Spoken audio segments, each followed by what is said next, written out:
Okay, I think we should be live. Hello everybody, welcome to another KPC Anna Live. It's April 30. Last day of April. Yeah, month flies by. He has new curtains and clearly new lighting today. Yes, so there's not going to be any like, what do you call it? Backlight. Yes. Yeah. Hopefully that's better. Although I would like another light here on my side too. Okay, I'll get you one soon. Anyways, yeah, today we're going to talk about the big news that has been riling up Korea for a while. The Jeene vs Hive. So much has happened. Much has happened. I'm honestly not sure we can organize everything today. But and not even just Jeene and New Jeans, but like there's like stuff last night about like BTS. Oh, right. And like the cult thing or whatever. Yeah, everything. So everything. We'll try to skim through whatever has been going on. Yeah, and we'll try to give you our honest opinions about it. Yeah.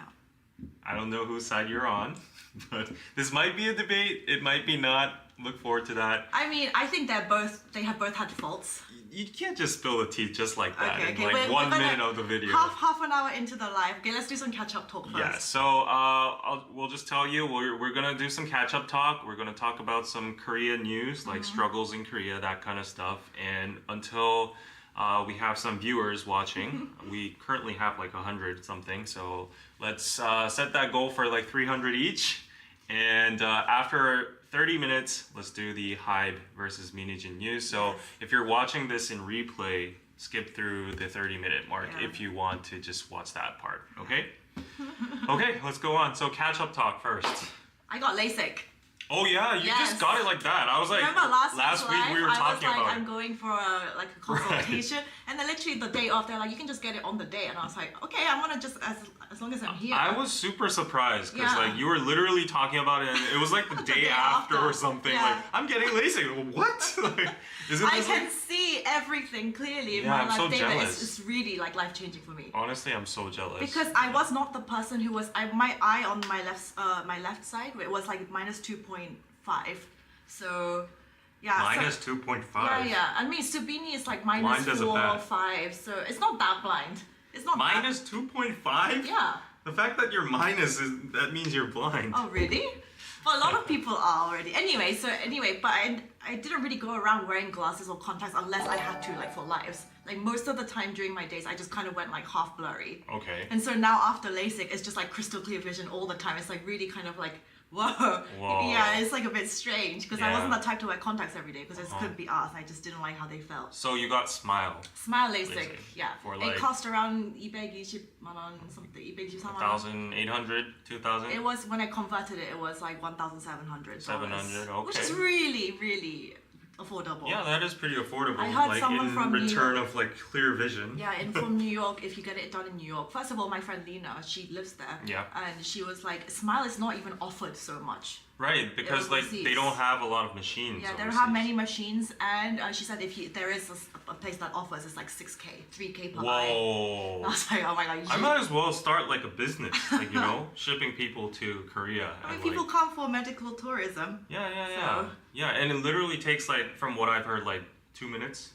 It was 10 minutes, yeah. And then so basically all they do is like you wear the cap and then you go into and you lay on the bed and they scoot you up to the top and then he's like, okay, they put eye drops in your eyes first to like numb them. So they do this twice, and then he puts like a metal clamp on your eye so it doesn't. Of course it doesn't blink. He's like, what if it blinks? You can't. It's physically impossible. But you can't move your head, so it could jolt your body, which you obviously can't do. Oh, okay. It's like stay still. Oh my god, that's pretty. That's giving me anxiety. No, what if it was fine. It was fine. Okay. And then he like.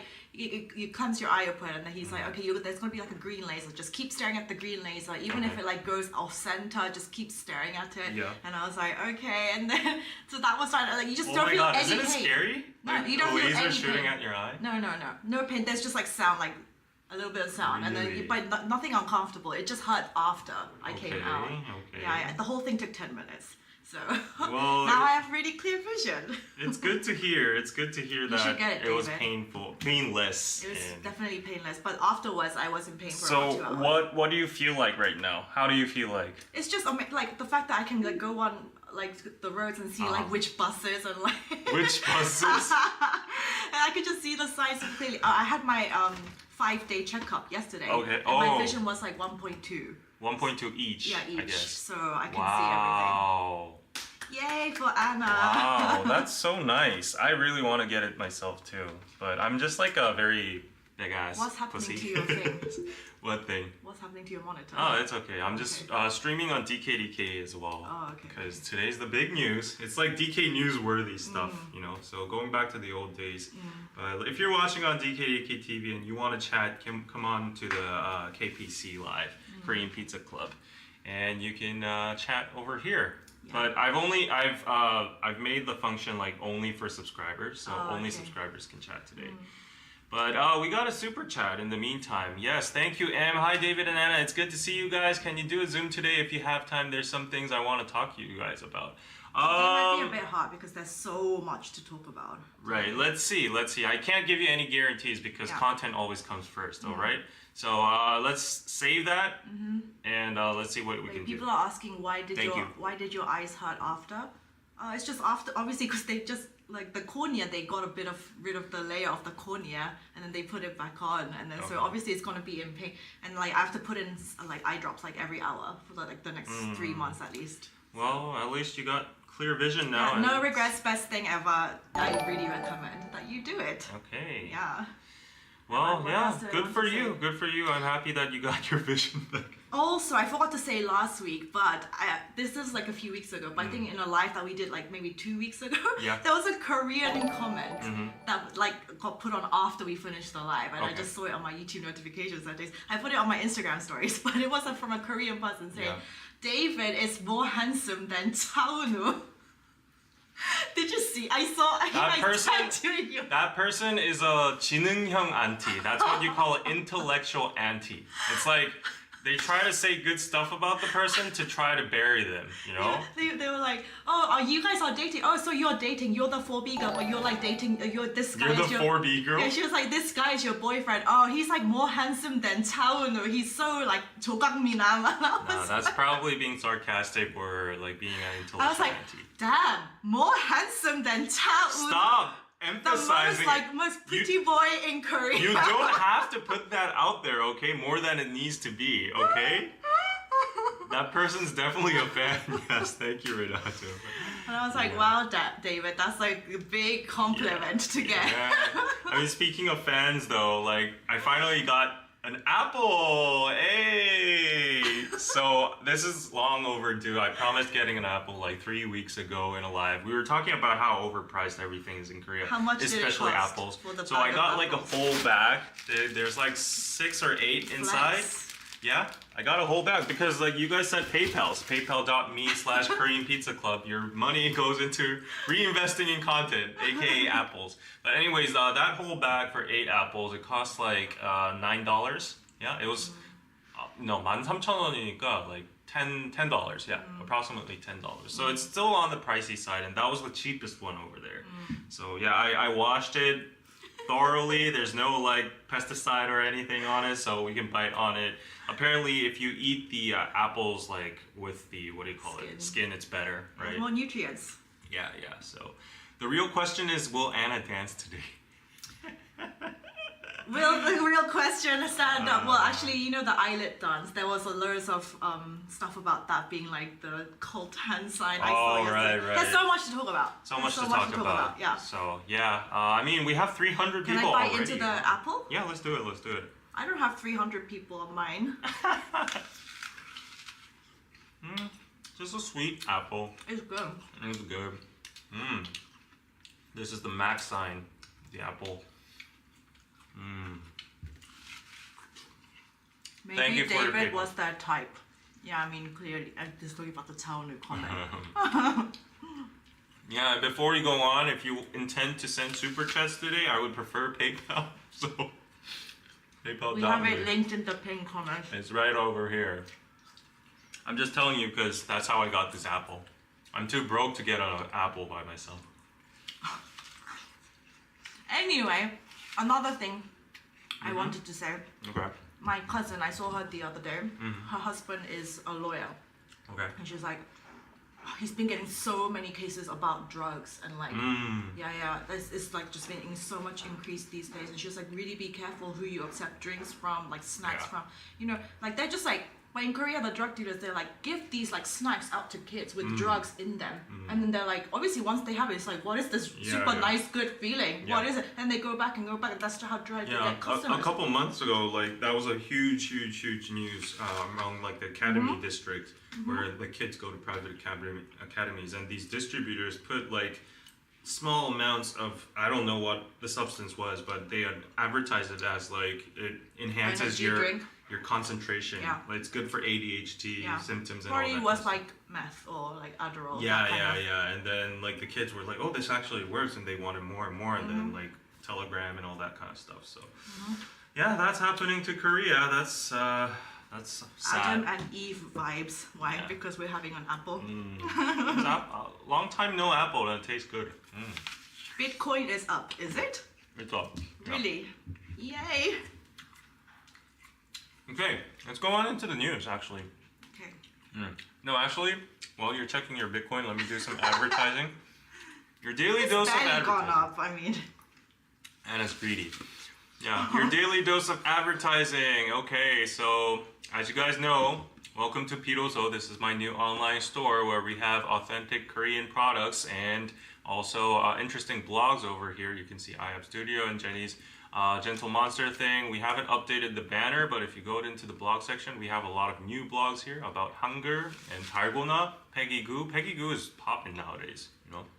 She's been popping for a while, right, in Europe especially. But in Korea, she was less known, and then she was on the P6 show, and now everybody's like, wow, who is this guy? But anyways, we had this nice blog. You can buy our Hangul scarves over here, and also if you go all the way down here, we have Hangul t-shirts, teapots, mugs, scarves, everything. So go check it out. If you go to the home, we have a bunch of new products. So wow, we worked very hard on this. We have keychains, coasters. These are all like Korean traditional paintings. We have like, what do you call it? The birch patches, yeah, and then scarves, letters, really cute ones, all Korean traditional inspired. Cute Korean cup sets, like jars, everything. Pins, our Piroso merch over there. We have 나전 칠기 and like hip t-shirts, handkerchiefs, and it goes on and on and on and on and on. And yeah, we have bracelets worn by ring worn by IU, BTS Jungkook. We have the Jungkook hat, soap, everything. So a lot more idol inspired products are gonna come in soon. So go check that out. And we have our own trend news section as well. So if you subscribe, you can get this news fast. So go check Piroso out. And right now, for everyone who's watching, you can buy any product, one product only.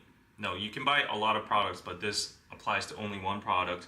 But if you type in the coupon code APPLE, APPLE, you'll get a 15% discount for 72 hours only, limited discount, only for the viewers who are watching right now, because I didn't send this discount code to anybody else. Go get your items. Like this one is the best seller. This one has been selling like, I don't know, crazy. Like I don't know why, but people seem to like this a lot. And our t-shirt has been selling. Maybe it's because you were the model. Yes, that's clearly why. Maybe that. But yeah, I saw Bella posting her stories yesterday. Yeah, so anyways, go check that out. And let's go into the news today. Which one first? I think let's start with the lighthearted ones. Someone, Matteo says, David seriously needs to pronounce hunger the right way. Hunger. How is he's Korean? Yeah, how... How is he pronounced? How more accurate do I have to be? Yeah. Hunger. Hunger, that's how you say hunger. And he knows how to say. Yeah, I'm Korean and that's how you say it, hunger. Drop David's skin routine right now. Have you been using my products? He hasn't at all. He hasn't. I'm looking into it. I'm diving into the world of skincare, yeah. Yeah, and I did a touch up because she saw she's glowing. Also, it's the freaking light. The light's nice, right? Yeah. Okay, let's do the Queen of Tears one first. Okay, every time I see Queen of Tears content on my thing, I'm just like, I haven't watched it at all, so I can't relate to what everyone is going through. So what is the big deal? Basically, anyways, the news for today is like the Queen of Tears series has ended. It's the 16 episodes. We've gone through the whole thing, and I won't do any spoilers. Oh shit! This picture itself is a huge spoiler. Oh shit. Okay. Anyways, but I think I'll watch it. So basically, it's a happy ending. Everyone expected that. That's not a spoiler, right? Good. But the news itself is that in Korean, it's been the most watched, most viewed episode in Korean drama history. So it got our TV. Since the beginning of time? Probably not, but it got an average viewership rating of 28.4%. Wow, in this day and age. Yes. Yeah, that's really good. 28.4, that means over 1/4 of the whole population has been watching this last episode of the series. Patrick says, motherfucker, why did you spoil it? Well, did you want a sad ending? Like, everybody knew it's gonna be a happy ending, to be honest, okay? I'm so sorry, but yeah. But I'm not sure about like of all history, but like in certain metrics, I'm pretty sure it has been like the top like of ratings, because I know like some like Ajumma or Ajashi dramas go over like 40%. Yeah, right. Especially in this day and age, nobody watches TV anymore. Right. So that's really good. So it broke the record of Crash Landing on You, which is the actual like the same scriptwriter wrote Crash Landing on You, and she got like a 21.6% last time, which was the highest viewing.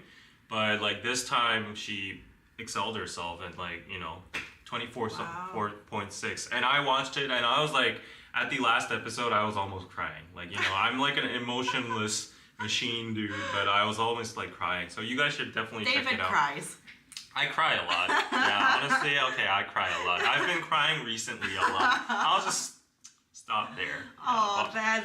Yeah. Oh, look at this couple. Like, Kim Ji-yeon is so pretty. I've never noticed it before, but like, for some reason, recently watching this drama, I realized like she's so pretty. Kim Soo-yeon is like, not like the most masculine type, but he's just like very thin, handsome. He sometimes looks like an alien, to be honest, because his head is so small. I've heard from a lot of like actresses, insiders, actual female actresses don't want to be like the counterpart, like counter actor for him, because like their heads are bigger. Yeah, like even Chun Ji-young. Yeah. So Kim Soo-yeon has like a tiny face, but like this moment, it was like so pretty. Like they did a full-on cherry blossom scene, and they were walking all the way. So it was a really nice way to end. I'm not gonna spoil the whole thing, but oops, sorry. I was just playing the whole video. Yeah.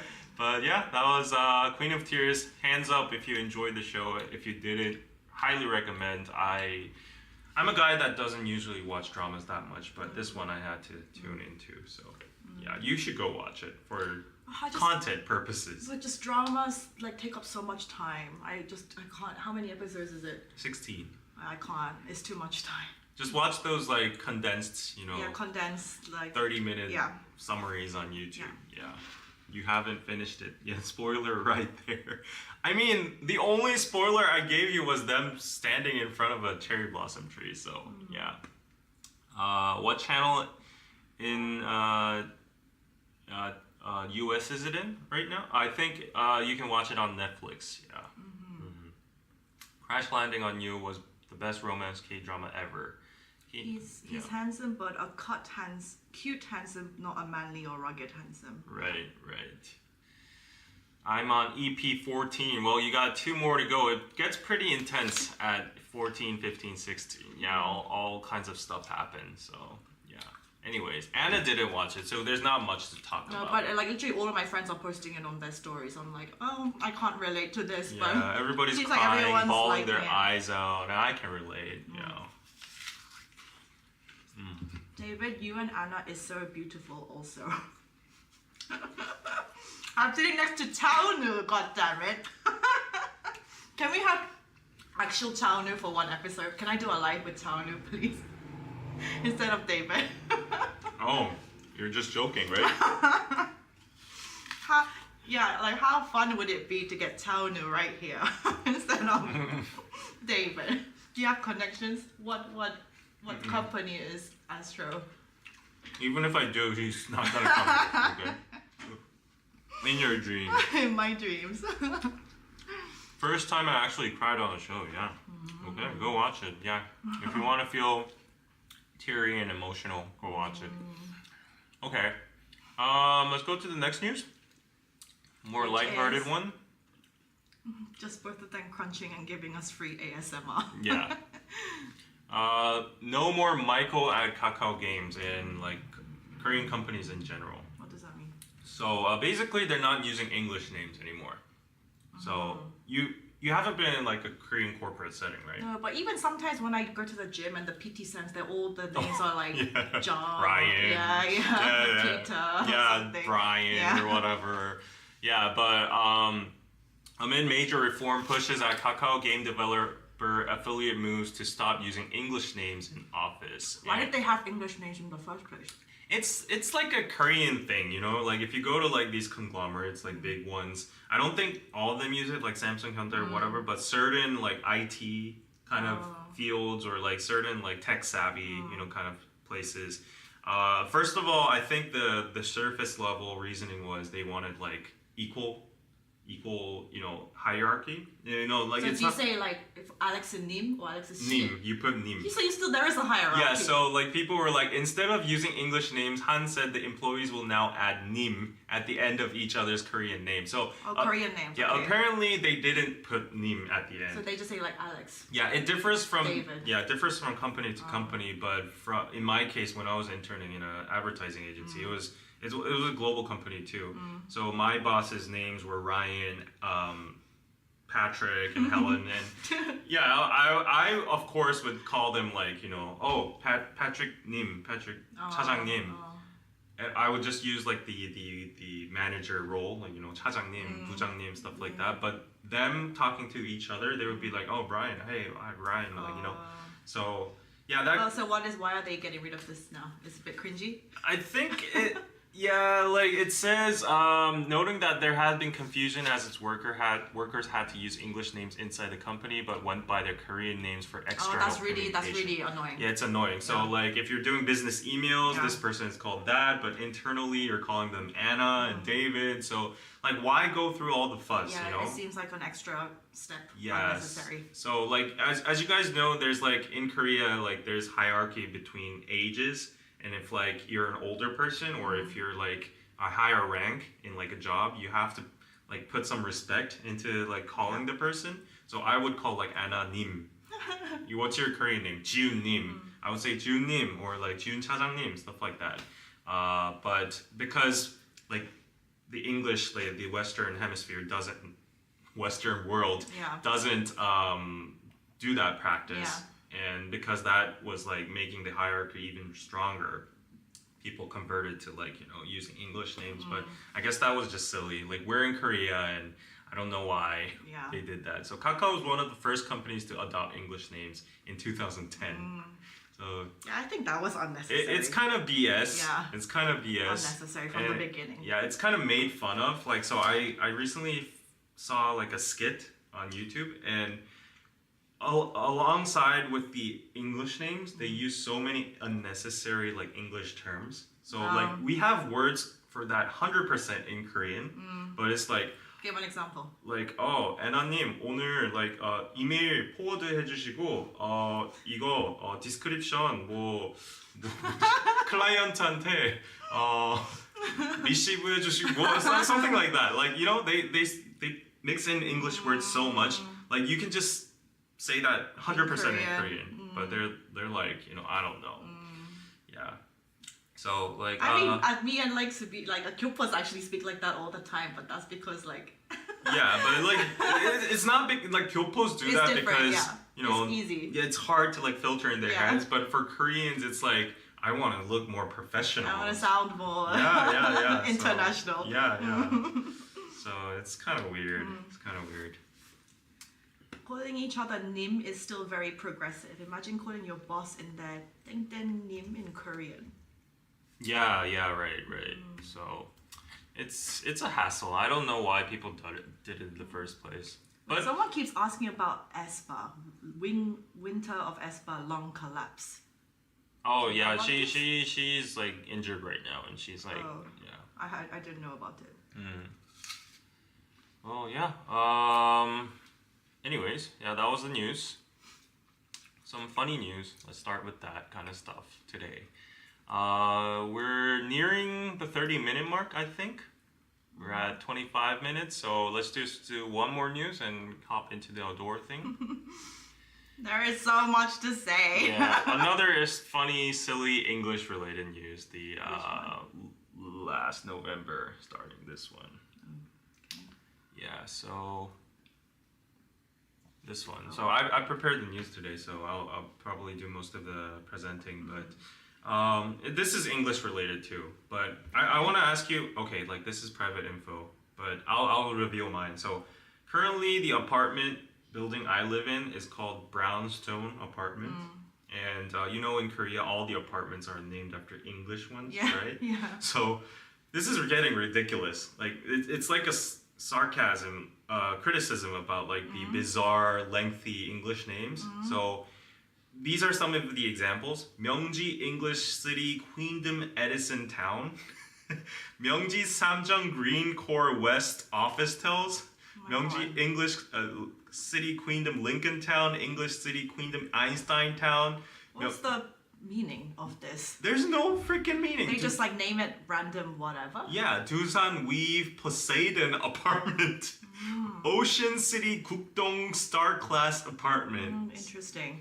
And the apartment my grandpa went in recently is called, I had a hard time memorizing it. It's called Pampo Remian 1 Bailey Apartment. Oh, good. That's a famous one. Yeah. And it's like, I don't even know. I looked up what 1 Bailey means, and it apparently means like a English, you know, noble, whatever, like class in the times. But yeah, it's getting more and more ridiculous. Yeah. Like they have the brand name, which is English first. Yeah. Hill State, Remian, Trimaje, Lichi Meridian. Nobody knows what this means. It's just made up words. Yeah. That sounds like English. I mean, it is English, but like, it doesn't mean anything. It's freaking 12 syllables. Yeah, like imagine having to write that on your address for like stuff. Yeah, even mine is like 7 syllables. I'm just like, every time I have to write in my address, I'm like, this is so freaking annoying. Is it in English? No, it's like, no. It's like the last 3 is like in English. Okay. And then you would put office tell, right? Yeah. Yeah, so it's like more syllables if you put that, but like this is getting really, really ridiculous. Look at this, the H first tier I Park. Yeah, but I feel like this is only a thing in Korea. Like other people can't relate to this because because most people live in like houses. You have like, house numbers, apartment numbers. Yeah. But you don't have like names. I mean, even if you go to the US itself, where it's the home ground for English, you know. Yeah. The apartments or the buildings would be like, you know, the just Frontier number them. building. Yeah. Room numbers, something. You know, that would be it. But like, I don't know why. It's like K-pop group names, someone said. Yeah, people are like, I don't understand why apartment names nowadays need to be so lengthy and complex, grumbled Ina. It's to give an air of prestige. Yeah, exactly. That is it. So I think it's targeted mostly towards like the older audience, like the, you know, like the 40s. Well, honestly, it's just annoying more than anything. Just when you have to write it in. Yeah. It's just annoying. Yeah, and like for people who come from like the suburbs or like, you know, older people, they're like, how do I find this apartment? Like, it's so complicated. They don't even know what the meaning is. Imagine a grandma coming to Seoul, trying to find their like children's house, and the house's name is Myeongji Ocean City Gukdong Star Class Apartment. How are they gonna... Einstein Town. Like, it's so unnecessary. I got a PayPal. You got a PayPal? What? Thank you, City Born, always. More fruits for Anna. What? Thank you. I did not get a PayPal. ASMR. I'm gonna crunch on my apple. Why aren't there any K-pop groups with Korean names, only English? That's something too, you know, like... There's no group with a pure Korean name. I've been holding a grudge on this for a while because like English, I mean it's the global era, so I get like the marketing and the PR factors, but you know, if you're a K-pop group, I would expect at least one group to have like a pure Korean name, right? I mean, I guess if you like for BTS, they're 방탄소년단. For G-Friend, they're 여자친구. 소녀시대, Girls' I Generation guess. is 소녀시대. Yeah. But Still, I wish they it's could. For marketing purposes, Yeah. just to make it marketable to a global audience. Right, It's right. easier for them to have an English name. Right. Everyone can pronounce. Yeah. Yeah. At least they use their actual names in Korean. Yeah. Sometimes. Most of them. Yeah. Yeah. A lot At least of them. like new jeans, they Yeah. use like Korean names. I don't know Speaking about of Eyelid. new jeans. Speaking of new jeans, is this the nice? Let's get into it. Let's see. Oh, it's 30 minutes. Yes, perfect. Let's get into it. 450 people watching. Yes, show some love. Subscribe. Like the lives. If you want to chat, you'll have to subscribe, and 1 minute has to elapse if you're eligible to subscribe. So yeah, I know. 방탄소년단. Yeah, everybody's saying. Remember when David changed his mind about cats being better? Oh, because of the PayPal? Yeah. He sold his soul. I changed my minds for a lot of stuff for a little bit of money. So He sold his soul. yeah, so I have an initial side right now about the Hive versus Minijin, and but I might change my mind. So before we go on, let me put an actual poll. So whose side are you on? I'll do it too. Yeah, whose side are you on? Hive, Hitman Bang, slash Minijin. Yeah, so I'll put a poll in the chat just to see how people are feeling.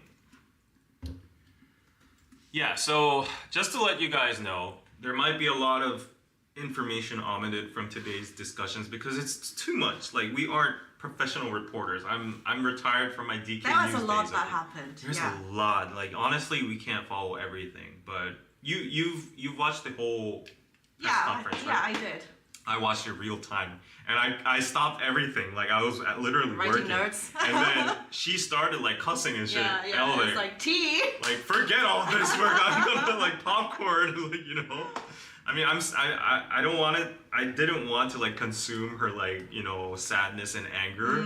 But like, that's how she made it. Like, she made it a whole show. So anyways, it was 2 hours I conference. can already see people being like, Minijin should not be trusted. She should get out. Blah blah blah. Oh wow, 76% so far is on Hive's side. Okay, let's Mine maintain too. this until like the end. Thank you, Chenami, for the $100. You got a red super jet? Thank you, Chenami. Congrats on 400 concurrent live Guys, viewers. Yay! Show some love, please. Thank you, I'm Chenami, broke. always. I'm crying. Okay, let's get into the news because it's juicy. Okay. Juicy AF. Yeah. So, do you want to start first?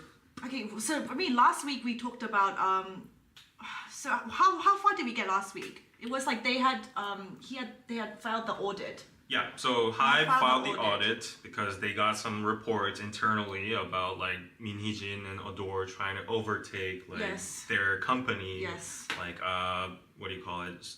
With shares and Yeah. stuff, which Yeah. is pretty much impossible because like she only owns like 18% and like the Yeah.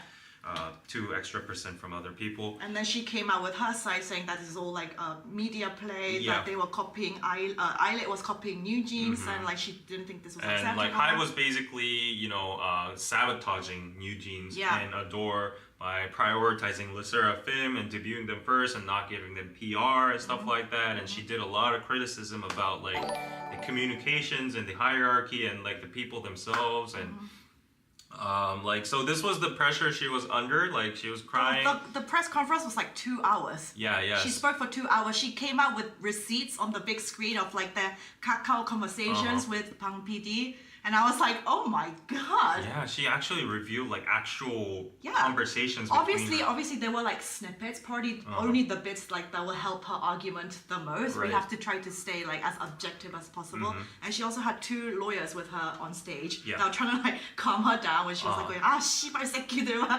개자씨들아. Yeah, like I was Just really, going off. really surprised. Yeah. So like, you know, there's actually a list. Yeah, Like there is. circulating right now of the cuss words she used Yeah. during the press conference, and this is unprecedented Yeah, in yeah. Korean journalism history. Yeah. According to a lot of journalists, Yeah. they were super surprised because this was being broadcasted live on national TV from all major news outlets. So I was watching this real time and on YouTube. per video, per news broadcasting agencies, they had like over 50K people watching. Yeah, everyone was watching. Everyone was watching, and she was saying like "시발, 개새끼, 개조씨," like, and that is not something you do. That is just not something you do. So what was actually said in this press conference? Well, I mean, that's what we basically said. So no, but there was a lot of tea like within that we have to focus on. Right. So there were like the conversations with what she was alleging was that well, one of the main points was that New Jeans was actually originally meant to be the #1 girl group from Hive. Yes. They were meant to be the first ones released. And they because she had just recently joined Hive after leaving SM, Right. and that's when her marketing power and like when the first articles get released is Hive and Mini Jeans first joined girl group together, then that girl group will get the most attention. Right. So she was banking on that, and all the New Jeans parents were banking on that. Yeah. They were told that they're going to be the first girl group from Hive. Right. And then Pang PD, he's like, no, they're going to get delayed. We're going to put out Le Sserafim first, and we're going to bring in Chaewon and Sakura from Ice One. From Eyes 1 Ice to One, the so second, because they already have that kind of fame, that's going to help boost the group, and they're going to be the first one. So she's like, "What?" And she was really this is unhappy. not the deal we signed up for, and you know, and then she felt like, you know, they were not trying to push New Jeans, but they were trying to focus on Sakura and. Of course, and like she said, the CEO Kim Ji-won, the other CEO of Adore, who also works with Pang PD, obviously, he was saying, do not promote New Jeans at all until Le Sserafim debuts. Yeah. And don't even mention like this is your brand new girl group. Like we want all the focus to go on Le Sserafim. So she's like, this is really unfair. Yeah. Like I did not sign up for this, and I want to protect my own artists, my own like. You know, her own girls. Yeah. And she was like, this is really not fair. But then obviously Le Sserafim debuted. And she was saying, oh, okay. And there was another thing too. She was like, from the beginning, me and Pang PD, we just did not get on. Like in business partners. We had just different creative visions. She's obviously very clearly good at her job in terms of a creative director. Her concepts are just like so good. When she worked with Shiny, with FX, they're so good, and they always like such visually, it's like super creative and really. And like, that's why Pang PD scouted her in the first place. Yeah, because she's so talented and she's good at her job. And she also spilled like some tea. Like, but she was like, from the beginning, Pang PD wanted to create a girl group that was like Billie Eilish, but in a girl group form. And she was like, no, this is not gonna work. And she constantly kind of boasted about herself too, because like I was like, I came to Hive with these conditions, not because of the money or whatever. I even got the what do you call it? The Isuman actually offered her the CEO or like the head director position of SM. And she said, I declined that, and I came to Hive. Just so she could have more freedom. Yeah, just so she could have more freedom and New Jeans and all that kind of stuff. But then all of that was like kind of. Can you imagine if a girl group version of Billie Eilish came out? The Billie Eilish only works because she's a singer-songwriter. She produces her own songs. But trying to make that into a girl group concept, like, no, that's not gonna work. No. And she's like, yeah, I don't agree with his vision. And apparently, he also was like, you know, New Jeans' first song, Attention, that was sensational. Sensational. And Hype Boy, he said, she was told by him, he didn't like those two songs. And I was like, when she said that, I was like, he has no ears for this. He doesn't know which songs are going to be an instant hit, and he doesn't know, like, if he thinks Billie Eilish is going to be a good idea, but he thinks Attention and Hype Boy is bad idea, he thinks it's going to flop. I mean, let's give him some slack. He needs to step away from that position. Let's give him some credit, because like he did produce BTS. I mean, in the beginning, like people said it was pretty cringy too, but at least like he has a big result of BTS, so nobody can actually. I mean, they hit the lottery. Challenge his authority. BTS is an anomaly. It really is. It was literally the lottery. Yeah. But after he said Attention was not a good, I was like, oh. Just leave that all to her. Like, let her pick the songs, let her pick the concepts. Like, you have no business. Yeah, and then that's what you promised too, like full authority when you scouted her. Yeah. But when they were revealing the talks, one of the big points was when Pang PD, he said like, you can step on aespa, right? Oh yes. Like, aespa 밟으실 수 있죠. So he said she was saying like, so New Jeans debuted and they got immediately huge success. He didn't say anything. Yeah. And then they released Hype Boy and then they got #1 on the Billboard 100. Yeah. And then he didn't even say congratulations like at the beginning of the debut. Yeah. And there was, and also this is another thing, but he posts Instagram pictures of all of his artists in Hive. Everyone is on his Instagram apart from New Jeans. Yeah, I saw that. He clearly has this thing against them because they're not directly under his creative control. Allegedly. No, but why wouldn't he posted pictures with every other group? That's kind of fishy. It is fishy. Why wouldn't he post a picture with New Jeans? And apparently, according to her, she didn't say any kind of congratulations on their debut, nothing. And then only when they had reached Billboard Hot 100, he sent over being like, "Oh, congratulations, ha ha ha. Are you happy? Are you pleased?" Yeah. But it was like, you guys might, it's like, we can see it in Korean. It gets lost like in translation into the English. It just sounds like, oh, he's asking. You must be happy. Are you happy? It and can then sound like. Minijin says k. Obviously, she was like, she was just laughing. She's going like lol. Yeah, she was like lol, and he was like, "Why are you laughing?" He's like, wait, why are you happy? Yeah, I'm genuinely curious why you're laughing. Oh. And there was like a little bit of tension over because there. he's like, 이렇게 즐거우시냐고요. Yeah, it was like, it has this like tinge of like slight like something there, like slight like contention. Yeah. And it's not like a pleasant turn. We can see it because we read Korean. And to answer Sandy's question, she actually showed the receipts. Like she did. She showed the Kakao texts, and it was all on the big screen, and so everyone has like screen captured those, and we're like reading off of the actual Kakao conversations. Yeah. And the funny thing is, the internet was reacting to those Kakao Talk texts, and they were like, "Bang Si-hyuk is a billionaire, right?" And he's like, he sounds like a 진짜. He sounds even like a billionaires loser. talk like nerds. He sounds like a loser. A loser, like it's just the way he texted. Yeah, like the tone of his text. Yeah, and the emojis he used. Yeah, he was like, cutesy stuff, and like. And then so he was like, so are you happy now? And she's like, of course I'm happy. Like I don't even understand your question. Like why wouldn't I be anything other than happy? And he was like, you can step on aespa, right? Yeah. Because he's clearly like. Step on aespa means like you can win. You can beat them, right? You can like conquer them. Yeah, that's but what he was saying. the expression itself is a little bit aggressive. It is aggressive. A little bit. Yeah. I mean, I understand, like internally, if you're just talking one person to person, you could. Yeah, obviously you want to be like, our company's the best. Let's beat them. You know, we can be like that.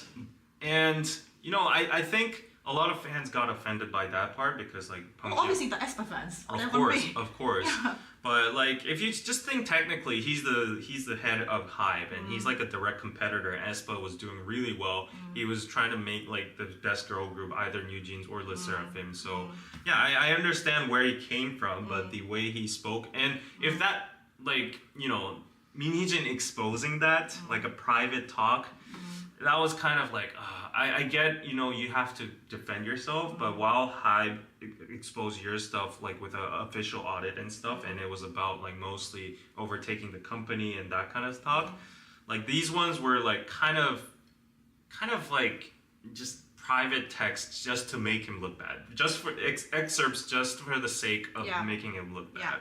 So like it was a more attack on himself. Anna, you are quick to forget what Bang PD created. Guys, I am BTS army, and like I said, BTS is successful because I think mostly they're just them as seven as a group, and like obviously Bang PD and Hype had a lot to do with it, but also it's just like everything happened all at the same right time, and they just like that product happened, that success. But I don't think it can be ever replicated again. Yeah. And actually, Bang PD, yes, he can produce boy groups, but he also had like a failed girl group called Glam. Back in 2013. Everybody forgets. So he has like PTSD. Bang PD has actual PTSD because his girl group massively failed. And so everyone was like, okay, he can produce boy groups, but clearly he can't succeed with girl groups. That's why he hired Minijin to come to Hive. Yeah. Yeah. So Sandy asked, did she turn in her laptop? So Hive actually did a full-on audit. They they took all of the PCs and the Kakao Talks, and that's how they got like the sources, the receipts. But apparently they gave her like double, PCs, like a copied version of it for her to continue to work on. So that was another point Minijin was actually talking about during the conference. She was like, what kind of person, if you're like the director, like if you're the head of a company, what kind of person makes this kind of feud right before New Jeans is coming back. Yeah, the in a day month. after the press conference, they were releasing their new music video, new song, Bubblegum. Yeah. So she was like, they're trying to make us stop work. Yeah. They're making this whole feud right before New Jeans' comeback. Yeah. This is literally sabotaging. Yeah. And what's paim called in English? Paim. So Min Hee-jin was accused of embezzlement and breach of trust. This is how you translate it. Breach of trust. It's basically like sabotaging.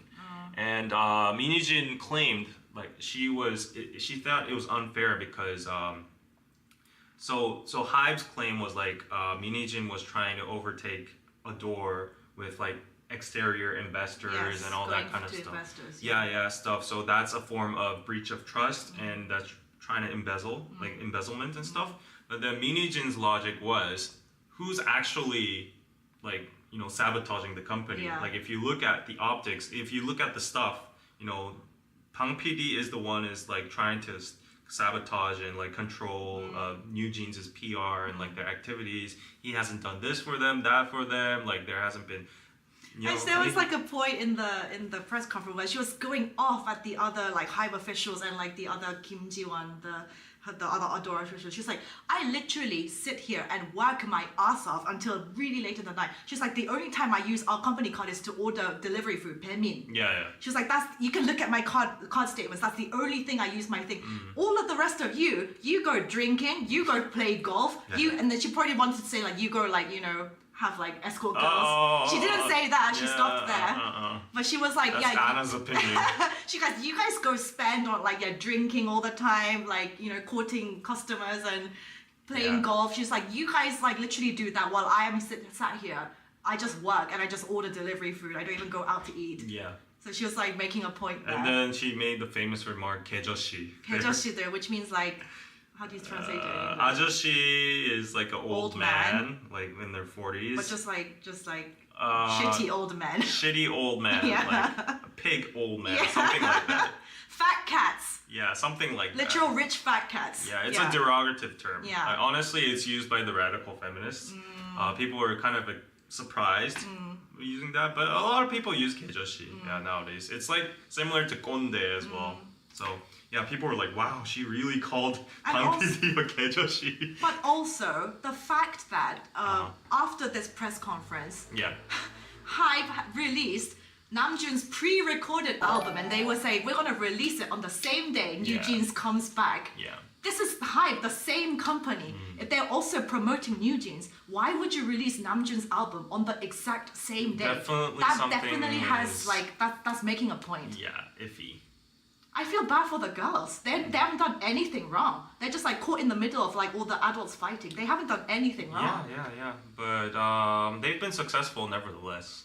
She said New Jeans last year in 2023, they individually each earned 5 million each. Right. And they're like 18. I was like, damn. If I earned 5 million. Yeah, and the reason she said that was to prove that she fairly gave all the profits and the benefits to the girls themselves, and she was constantly trying to prove that the girls and their families, their parents, were on her side. They were intimately like communicating. Like she gave out like episodes of like Haerin or the members New Jeans calling girls them. are completely on her side. Yeah, calling her at the night and like crying for her, and the parents saying like, expose this. Like I give you permission to use this excerpt from my Kakao Talk chat. So and afterwards, Hive tried to call the New Jeans parents too, but apparently they're not picking up. They're not picking up. So that just shows a message that they're clearly on Min Hee-jin's side. Apparently even Hani said like, I will go on live and I will like talk about this. I will defend you. She's like, obviously don't do that. Right. Don't get out of it and stuff. But there are like contradicting opinions on whether like it's good for her. Is it actually like an adult thing to do, to use the members to like gain some kind of, you know, like pity or like empathy, stuff like that. But a lot of people are just saying like, we can see how much she loves New Jeans. Like that's the thing I got from the thing. Like from the whole 2-hour press conference, I just genuinely, she does like, I think the thing that she cares most about is her reputation and how much of good work that she does. That's what she really claims, yeah. cares about that. Obviously, she cares about money too, but like I can just tell like that's like genuine. She doesn't not. She's like, yes, I'm a difficult employee because technically, if she doesn't like the way something is going, then she's not gonna be like she's gonna speak up. She's like, 내 성격 지랄 많은 것 같다고. She's like, I have a difficult personality, as in the fact that the piece of art that she creates, she really wants it to be her vision, like perfection. And so I'm guessing a lot of the people that work for her also might have a hard time because I can imagine her being quite like the boss lady type. If I had to guess her MBTI, I think she's ENTJ. Okay. I don't know what that means anyways. But all the other stuff like not just S, but there was other stuff that she said in the I made notes too. Well, I think while she showed her love for New Jeans and she was being the New Jeans mom, and everybody felt that. A lot of people also said it was kind of immature and rude to drag in other groups. Like Eyelid was in the midst of the whole controversy, so I guess she could like compare New Jeans and Eyelid. But other than Eyelid, there was other talks about like Le Seraphim. There were other talks about like other boy groups like from B Lift Lab or whatever. And she was saying like New Jeans and Adore made this much money, all the other groups basically kind of failed, they were kind of like mediocre, and why are you giving me this treatment? So she was kind of like indirectly beating around the bush and comparing the groups and dragging in other groups. Like she even mentioned groups from SM. Yeah, and then like everybody was like, whoa, she's literally like touching the beehive because all the fandoms What did she say about them? I forgot, but like she just name dropped a lot of groups from other companies, other labels in Hive, basically all building up to like New Jeans is more successful. I'm more successful. I deserve more, but you treat me like this. This is unfair. That kind of stuff. So yeah. But this is, should I send you this link? Because it has the comparison. Yeah, please send me that. And in the meantime, living sweetly, Hive wouldn't take legal action without solid evidence. Jeene has to obey the terms of her contract with Hive. She was unprofessional during the press conference, putting her credibility in question. Yes, thank you, Living Sweetly Pizza. Thank you for the $10.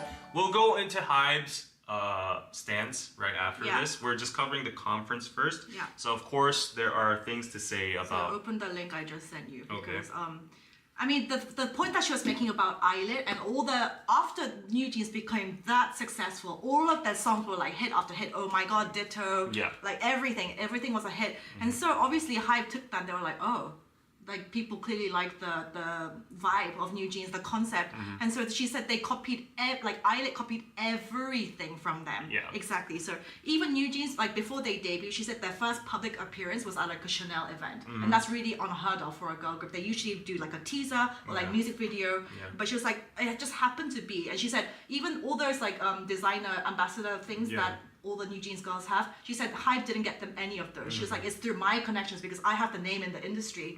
People trust me, and they were like, okay, we'll give your girls these things. Yeah, she was really flexing herself. Yeah, I mean, she was but like, she is really good at her job. Yeah, amidst all this chaos, I'm already getting like DMs from private investors saying like, if you leave the company, I'll invest this much in you. And she actually dropped a number like 1,000억. How much is 1,000억? Like 100. No, it will be just under 100 million. How much is 1억? 1,000 is 100만 원. 1,000만 원 is. 10억 is $1 million. 10억 is $1 million, Yeah, so that's $100 million. 100 or just under 100 million, I'm guessing. Yeah. $100 million. Like she can earn that much money. Yeah, that much money. Yeah. The thing is, you can't deny whatever you guys might think about her. I'm sure there are loads of people saying, oh, like she's a whatever, she's weird, but like in terms of her job, what she produces, you can't deny she's really good. She's really good at her job and she works hard. Yeah. And she has a vision. Yeah. Okay. Anyway, so the link that I will play is the top part is New Jeans and the bottom is Eyelid. You can see how. So this is like a comparison of their choreographies. Choreo. So Jeene claimed that Eyelid stole. A lot of. I mean, it's very similar. And when she was doing her press conference, there were like famous choreographers within the K-pop industry. They were like capturing her live and being like, I support you, Jeene. Yeah. So there were loads of people in support of her in the industry. What does that tell you? Yeah. But this is the Eyelid directors. Instagram account yes. right after the whole controversy. She Yes. put a big middle finger Fuck up. you. Not also that, but after that, the day after, she posted another thing on her Instagram. Yeah. Because this is New Jean's new music video, Bubblegum. Bubblegum, and it has like a very like Japanese teen thing to it. Yep. And then the Eyelid creative director, she posted this to her Instagram, insinuating because this girl has a very similar haircut to what Honey has in the music video. She's saying, oh, you're not original either. You also get your inspiration from other works and stuff. So it's just like, but everyone's just been like, can you just stay and you like shush right now? This is not the time. This is not that time, especially if Eyelid is just like a carbon copy of New Jeans. I mean, I feel bad for the Eyelid girls. Like she mentioned it too. Mini Jin mentioned it too. Like there's no like I don't want to. Of course, it's all about the adults. Yeah, like the girls. It's the fault of the adults, and they. It's not New Jeans' fault. It's not Eyelid's fault. The girls have nothing to do with this. Yeah. Thank you for the PayPal, Osea, for $5. Thank you. I have trust issues with Mini Jin's press con. She doesn't address the issues like for it's like a tirade only. Yeah.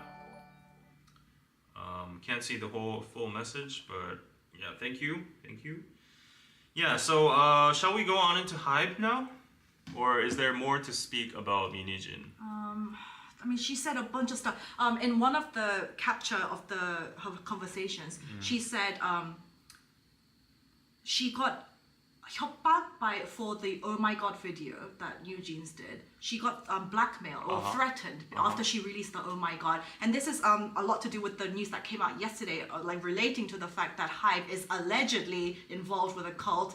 And there was like loads of hidden messages within the Oh My God music video that was like her trying to rebel against this weird cult thing that HYBE is related to, allegedly. Yeah. You have to keep saying allegedly all the time. Yeah, let's get it. Everything we say here is allegedly because they're still in legal dispute. Yeah. So yeah, this is all just her side. Yeah. All what she claims. Yeah. We'll go on into the HYBE side a little bit later. Yeah. I was just about to say something. Oh yeah. So she also claimed that HYBE is trying to just bury her right now with the press.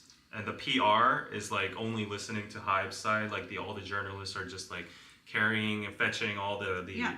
She's like, I'm one just small person and they're a huge massive conglomerate. And also like 10 minutes before her press conference, HYBE released a whole bunch of articles trying to like saying that she went to Budang. Yeah, she went to a shaman. Yeah. And like she's related to a shaman and she gets her business advice from a shaman. Yeah, and then she asked about like whether New Jean should like debut or do her activities before BTS's like military or something. She asked if BTS were gonna go to the military. Yeah, stuff like that. Stuff like that, but like and there were loads of there are YouTuber journalists that I see on YouTube. Yeah. Kitador, and they were like, we were at the press conference, and they all agreed that it was just like a really like shitty thing of HYBE to try and do that. That was actually HYBE. You did it. Yeah, HYBE was being very petty with that. Extremely petty. Yeah, I'll share my opinions about HYBE. I'm kind of leaning a little bit more towards HYBE nowadays. Like, I'll share that later. But that itself just single-handedly. That was the petty AF. Like she was literally gathering all the press over there, and like 10 minutes before they're like, she's a shaman. Drop the bomb, and they drop the ultimate bomb. They drag in all the armies. And I was watching Twitter X real time, and all the armies were just swarming towards that because she mentioned BTS to a shaman, and she was mentioning, are they going to the military? Is it beneficial for or whatever? And yeah, that was like a really, really shitty move. Like HYBE was really anxious, I think. Like they were like, we're gonna bury this woman before she can say anything, and like maybe shake up her mentality or whatever. Yeah. But what she claimed in defense was that the shaman was indeed her friend, in fact her friend, and it was just a personal, like an Anna David kind of situation, and she was just talking jokingly, and she was like, I'm not the one involved with these weird cult people, they are, and then suddenly all this news dropped yesterday. And then another thing to talk about is that this is the actual like big tea or like the meat of the whole show. So like the whole thing started with the allegations of her trying to overtake the company, right? With her shares and like the investors, and that was what do you call it? verified or like proof was shown from Hive with the excerpt with the cuckold talk of her like talking to her like what do you call it, like the COO of Odor or whatever. I don't know his role, but like he's a big director He's in the Odor. other head of Odor, Yeah, and he takes care of the finances and stuff like. And he laid out like an option of like, oh, we can get this much from investors, this much shares, and if we do this route, we can maybe get like, you know, this much money and that kind of stuff. And then Minijin responded to that. Teba. It was like, wow. That's all she responded. She didn't do anything. But Hive was like, we have spotted like systematic organizational attempts to overtake the company. And then she fired back that was just a joke. You know, it's like literally buying a lottery and being like Teba. And being like wow. You know, like dreaming for a week what you could buy with that kind of money. And it was like literally a note, like the other COO or that figure likes to take notes of like, you know, like hypothetical things, scenarios and stuff. I mean, it is kind of iffy if you think about like the detail level of it, like, oh, this is our option and that kind of stuff, even if it is a joke, and I see it could be seen as a threat for Hive. So they definitely have the grounds for, you know, if that goes into court, that will definitely act as like a smoking gun, I think. But anyways, Okay, what did Hive, let's go into Hive's position. Just before you go, thank you, Living Sweetly, again for the super chat. Friendly reminder: Minijin's statements are hearsay information that we have heard but do not know to be true, as she didn't provide solid and total evidence. Yes, other than the Kakao texts, everything was based on her conversations and her own thoughts. So this is all allegedly. So I mean, we don't know whether Hype's side is true either. We don't know anything. Well, I think I'll go into my stance later. But yeah. So let's go on into the Hive side. First of all, I think we should see their response to Minijin's conference, because Hive actually put out a response the day after the conference, and they I was surprised because I thought they were going to do the official stance and not like respond to anything to it and just say they did him dirty with that picture. No, that's just how he looks. That's just how he looks. Like any picture you take, it's gonna look like that. Okay. Well, actually, like they didn't. Like this her picture's good. Yeah, her picture is good. Like they didn't use the press conference picture. Yesterday, when I was setting up this thumbnail for my thing, I was like, her pictures was too like, you know, it was too broken down. So I put a good picture for her. But anyways, like Hybe put out a statement. I thought they would go like, you know, oh, we are not gonna deal with any of these false rumors. Let's just see at court. But actually, they did put out. So what did they say? Yeah, I think they judged that the damage was pretty essential, so they needed to clarify some stuff. So this is a long thread, but I think it's a good summary. So number one is, on the claim of the takeover of management rights was a joke or casual conversations. Basically, they had records of several months on this topic and transcripts on the work logs. So what Minijin brought and what she claims is not true on their side, because there was much more. Yeah, it was. Minijin said this herself. Like, for it to be considered like an overtake or embezzlement or whatever, it needs to be systematically done. It needs to be organized throughout a long period of time, and that's not what happened. It was just a joke. But apparently, what Hive is claiming is that they had, you know, constant. Repeating conversations about that, and also the vice president she mentioned, the CEO I was talking. No, not the Kim Ji-won. Her Adore's vice president. She was saying about, like, joking about the topic, is actually a certified public accountant with professional knowledge of corporate governance who conducted Hive's IPO duties and numerous M&As. That means he knows his shit. He knows what he's doing. So that memo over there, it cannot be taken as a joke. So I kind of side with that too. If a person of that status who took duty of Hive's IPOs and stuff, like, he's being serious. I mean, she had staff working with her from Hive. Yeah. So he's also in a core executive position to access all of the company's financial information. So yeah, it cannot be considered a joke. And from a company standpoint, I totally see that. Yeah. So they basically said, like, dismissing it as a joke is basically blasphemy.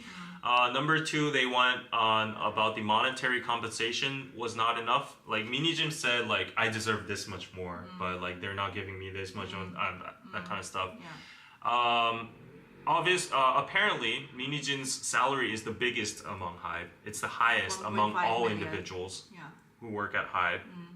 And Hive has also provided substantial stock compensation aside from the salary. The value of her stocks is very large to the extent that it cannot be imagined by normal people. I wanna see how much that is.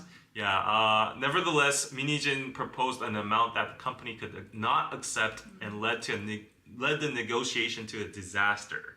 So they're basically saying she was greedy, she wanted more money, and that was just outrageous. We couldn't match that.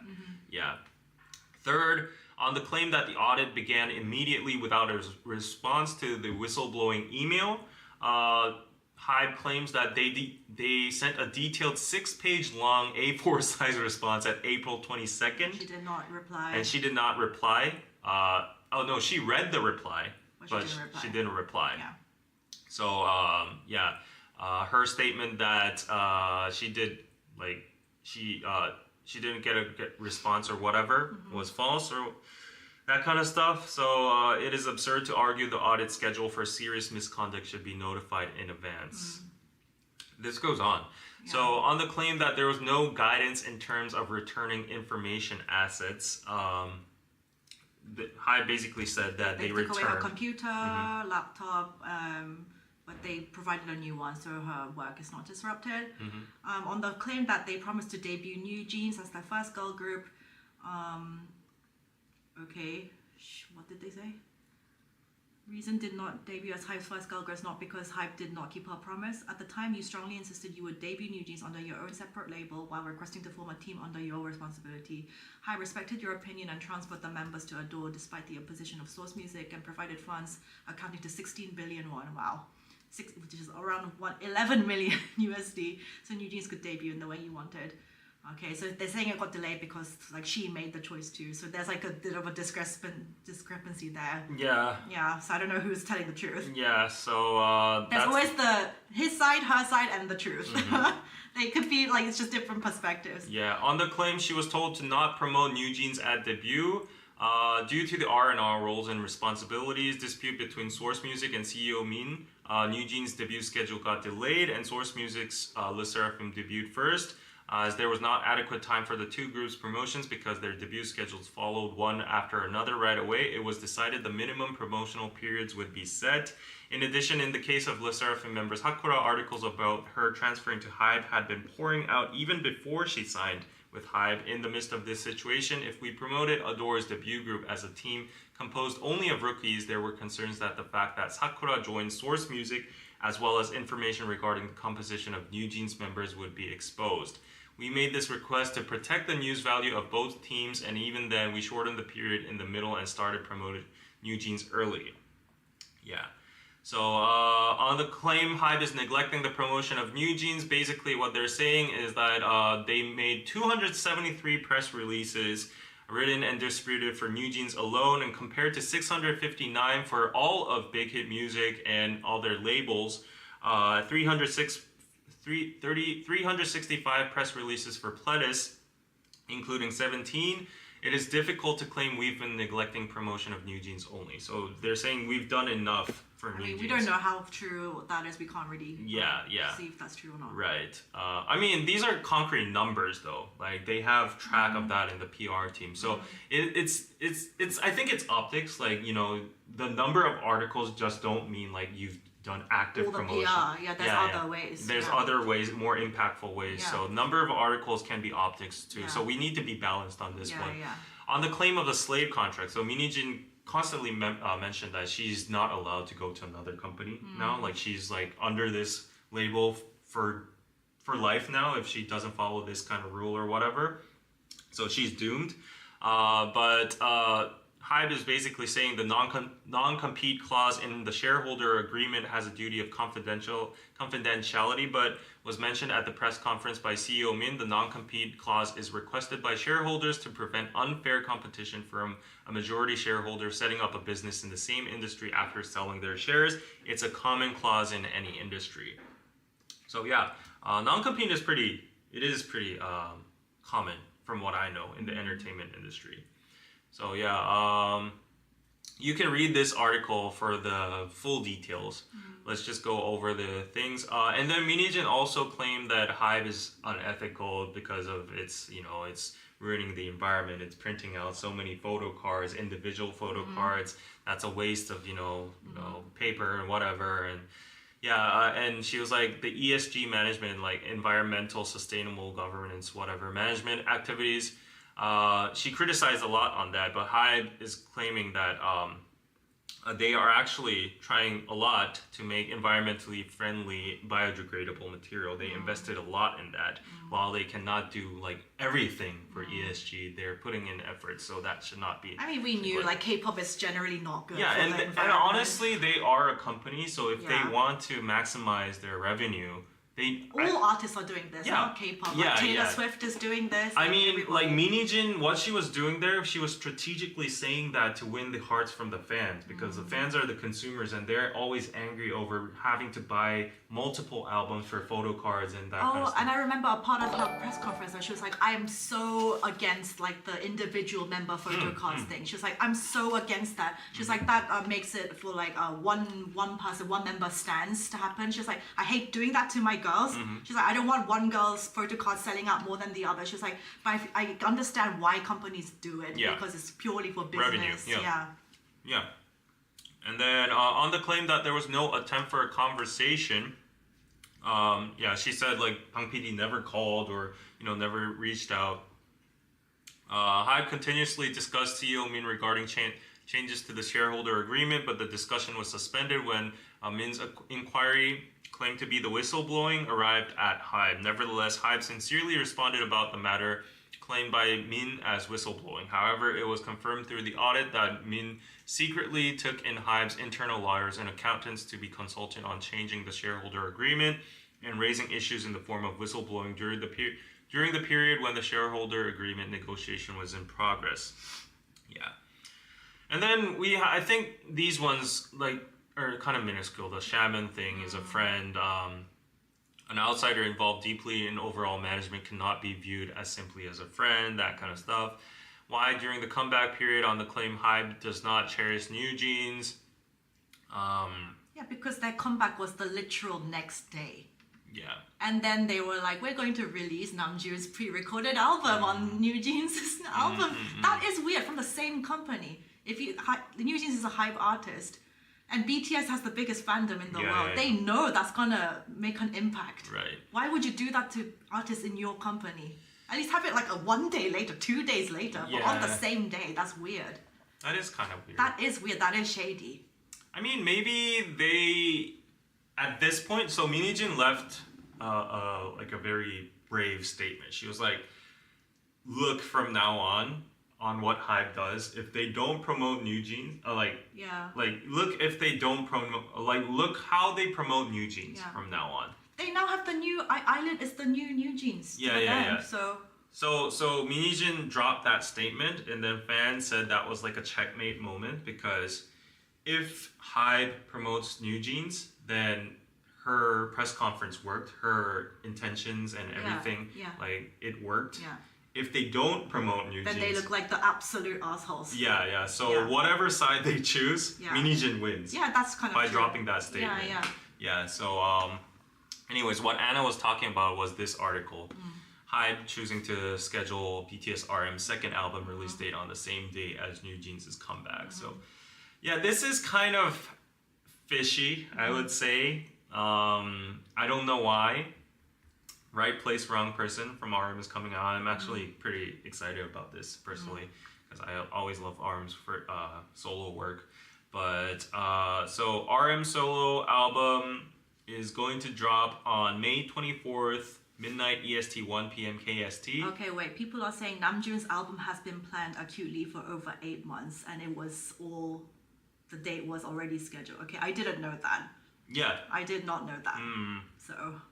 But yeah, this just means, okay, like we can see, even if we say that RM's album was like, you know, boxed for that day, it just means that Hive has inter-company communication problems. Either way, whether it was like a sudden decision or they've like made it a planned decision, it's just a bit weird. It's hard to point fingers on who is the perpetrator of this problem that occurred of the elapsing dates right now, but it just shows either it be Adore or Hive, they have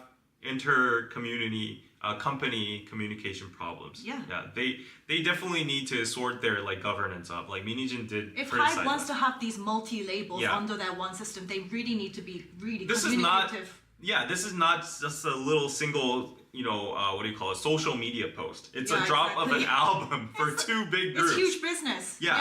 So it's either very sloppy work and people would be disappointed in Hive, or either it's an orchestrated, intended date from whichever side.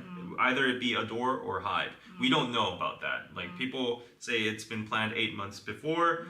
I don't know, but it's just very disappointing in either scenario. But people are also saying Hive released 17's new song at the same time as Ive today. Well, Ive is a different company. That's a competitor. Ive is not Hive. Army likes BTS but isn't okay. Each group has their own fandom. I mean, maybe Hive is like a mastermind and they're like, oh, since we have this controversy, we could spark up it even more, There was one point of the press conference where they said something about like BTS having female fans and then they were going to get a lot of jealous. There was something about this. Let me try to find it. But I don't, like, honestly though, like, I don't think Hive would get out of their way to sabotage New Jeans, because New Jeans, as Minijin said, is a huge money earner to the company.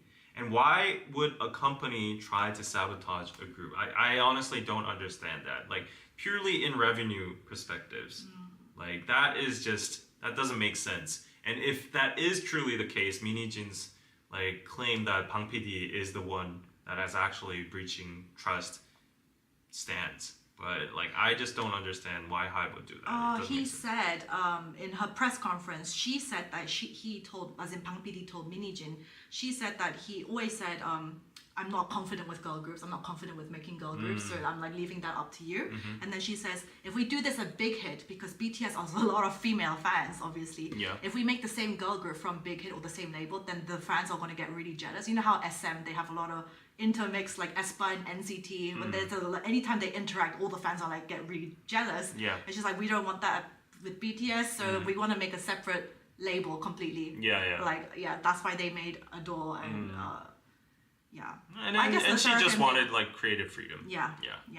And she wanted her own company. So a lot of motives were probably mixed there. Finance, creative freedom, like non-compete with other BTS and other groups and stuff like that. But how this is unraveling right now is Hive actually filed a criminal complaint against Adore CEO Minijin to the police. So they're going through a lot of lawsuits. They filed the complaints to the police for embezzlement and stuff like that. So they declared their intention to prosecute those involved for embezzlement. And Hive said they have confirmed concrete evidence of the planned takeover orchestrated by CEO Min. While Minijin says like she's just an individual, I don't know anything about embezzlement or like these company affairs. Like they're the ones who graduated like Seoul University and like was the CEO of Nexon and all that kind of stuff. So this is going on. So but like we should talk about the outfit that she wore. That's saved for last. Let's save that for the last. Let's go through the boring stuff first, and then we have some fun stuff prepared for you. I brought all the memes. I brought all the things. But interestingly enough, the tables have kind of turned. So in the beginning, yes, I saw this on Blind as well. Because the general corporate community in Korea, people who are working for people like the big like people like Pang Xiu, they really understood her frustrations. Yeah. Because they know what it's like to work for billionaire fat cats. Yeah. So before the press conference, everyone was just On her witch side. hunting Yeah. Minijin. Yeah. Like they were like, Minijin is Is a a traitor. like as a traitor, she should be, cut from the industry. After the conference, I saw the response in the chat. Yeah. A lot of them turned to her side. Everyone was rooting for her. Yeah. Like they were like, "Oh, Pang PD is the asshole. Big hit. Hive is petty." Like Because especially after they saw the Kato conversations and they saw Yeah. the exact tone of voice and conversation how they spoke to her, Yeah. they're like, oh, Yeah, they're yeah. those kind of bosses. And it was a mix of like she didn't prove like any very concrete stuff, but it was very emotional. Yeah. It was a very emotional speech. She kind of like cried, and she was kind of like she used the love for new jeans too, and also she, as you said, she made it relatable to the common like office workers, like the stress she got from like the hierarchy and the governments there. And she exposed a lot of details about the industry, like K-pop, and she criticized the whole industry as a whole. So she used a lot of different kind of segments and streams to get like sympathy from the public. And I think she won over a lot of the public's hearts. So they conducted like surveys after the press conference, and like 94% voted that They're trying to Hive get rid of her. Hive was trying to get rid of her. Yeah. And Because she's a difficult to have as an employee because she speaks up her mind and she Yeah. will clearly think if something's not right, she says she will speak up. And so Yeah. they're like, she's annoying, we're gonna get rid of her. Yeah, so I saw a lot of community posts back then too. Yeah. And like right now I think it's 50-50. Yeah. A lot of people are still on Minijin's side. Yeah. It's like Hive was 90% first, and then it went to Minijin's totally, like 90% was on Minijin's side, and now Hive counter fired, so like it's like equal in the 50-50. So I think at this point the court is what's going to actually set the score. But from what I can see in the comments and from general what I see from Western reactions, they all hate on Minijin. Yeah, that's just very seems to be interesting. that's That is very interesting to because me. Yeah. Korea is still, a lot of them support Minijin. Yeah. Yeah, but it seems like the international audience. Because I think also the Totally. Kato conversations, you can't get the full context unless you're, like the tone and manner of the conversations, unless you're fully Korean. I don't think they will understand. Yeah, so the survey we did in the chat right now, Yeah. it says 68% is on Hive's side and 32% is on Minijin's side. So even among the international audience, I guess, like right now, how many people are watching right now? 740. Wow. Whoa, 740 people are watching. So I think that would be a nice specimen group. But even now, 68% support Hive, 32% support Minijin. So like even among the international audience, like there are Minijin supporters. So before we get into like the fun talk, actually, should we do the Hive time? Yes, I mean, there's so Yeah. much to say about this. I was actually so shook last night. I Okay, was like, let's cover this first. about the cult stuff. I was like, this is crazy. Yeah. So what? The outfit? What? The Tan World thing.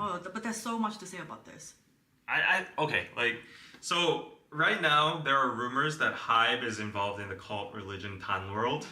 That's why allegedly possibly part of why Minijin wants to leave. So Tan World is this cult Yes. in Korea. Korea has a lot of cults, Yeah. like Jameis and all that kind of stuff. It's sad, people following that kind of stuff. But the first evidence is that Tan World was founded by Lee Seung-hun, and who also founded Global Cyber University. And all 6 members of BTS have attended and promoted this university in the past. So that is quite a big coincidence, first of all. Well, also yesterday there was the thing that the BTS chart manipulation thing, all the way back from like 2017. This suddenly came up in the news because there was a guy who was sentenced because he was he was found guilty of extortion to Big Hit at the time, and they paid him off because he claimed that he was doing all the chart manipulation stuff for BTS. Okay. And then he was found guilty and Hive paid him off. So they were like, And so all the Korean fans found this, and they were Yeah. like, oh my god, back in 2015 when BTS was not charting in Korea, this is like when like I Need You, that sometime. No, EXO was the biggest boy group. Yeah. Nobody knew BTS. They went from like chart 53 to like number 2 suddenly. And so they're being accused of chart manipulation back then. So this is all came up in the news. And then once after this came out, all of this cult stuff. The cult stuff came out. Yeah. So yeah, other than the BTS members going to the Tanworld owned Cyber University, there were other receipts about like worshipping Mago, which is like a so Tanworld is like a weird like yoga. It's like a lot to do with meditation. Yeah. You know, guys, Scientology in the West. It's like that kind of weird cult focused on like it's a lot of pseudoscience and like they believe in weird stuff like this pseudoscience. And so this Mago thing is like a god in the Tanworld universe, and Mago is also the name of HYBE's previous girl group G-Friend's final single before disbandment, which was released under a modern witch concept. And then there are other things like Walpurgis Night in Le Seraphim's album as well. No, wait. Walpurgis Night, the album the track belongs to? No, this is about G-Friend. Also refers to a German feast day under Christian tradition where fire rituals are performed to rid off witches and evil spirits. So this kind of stuff is odd. Other rumors suggest Le Seraphim's content around their debut and the Unforgiven comeback contain fire-related imagery, burning witches and ridding evil spirits. I think this is maybe a stretch. Like these kind of concepts are pretty common, I would say. I saw something really funny. Wait, where is it? And there is also like New Jeans' "Oh My God" alluding to HYBE's cult ideology. Hani narrates, "I exist for you. When you call, I'll run to you anywhere, anytime." Oh my god! But we have to discuss the "Oh my God" thing right at the end because I actually watched. There's a lot of things that make sense. Okay. Though, really, a lot of things. But because there's this cult, Tanworld, its name, it's in English. It's once they I saw like they saying Hive, they changed their name from Big Hit to Hive because they're saying it stands for Healing Yoga Brain Education, and apparently that's what Tanworld, if you translate it, that's what they were saying. Is that the official acronym abbreviation for Hold HYBE? on. I found it on Nate. I have to find it. Give me some time. Yeah, I'll give you some time, but like my stance on this whole Tanworld thing, I don't know about all the other stuff. I like the receipts, but this Tanworld stuff, I think it's getting blown out of proportion. Like this is just spiraling into another realm here. Like I think this is pretty much bullshit. Yeah, like finding like these breadcrumbs from concepts from music videos, like they themselves say like it's from a German witch hunt or whatever. These concepts have been existing outside of the Tanworld universe too. It's not exclusively only a universe from Tanworld. So I don't think like there are references out there already. So I don't think this is like HYBE being in a cult religion of Tanworld or whatever. I need to find it. There was like a source with like loads of the links. Yeah, in my opinion, this is all such a stretch. Like people, I don't know about this. I think I had a super chat before this. Well, Anna finds her cult stuff. Yeah. Living Sweetly, thank you for the $10 pizza. Perhaps Minijin set up New Jeans' release at the same time as RM's to gain and manipulate public support. BTS members plan for content release during their absence years in advance, and she is also a millionaire. Yeah, we never know. We don't know the truth until we go to court. And yeah, I'll give you my stance afterwards. In the meantime, Tracy, thank you for the $5. Before reading it all and listening tonight, I was more with HYBE and voted as such. Now I'm learning more about the other way, but both seem at fault. Yes, it's very dirty right now. It's a very dirty shit show. Yeah. Okay, so it's a lot of like that cult Tanworld thing. It's a lot about like brain reprogramming. A lot of their beliefs are based around this, and they also use BTS a lot to promote. And usually HYBE is very like they're quick to go against people. They stop like. I mean, they enlisted to they this were dates back years ago though. They were in the university, so they can. I would milk that shit out too. How about the university, but also just like the business, like they have like meditation centers all over Korea. Right? I would, yeah. So anyway, but usually, and they have all this stuff, and brain education, all this like crap, and 방시혁 위원장이 추천한 것 같아요. Like 다음월도 여기 like that's just that person's argument. It's that person's claim.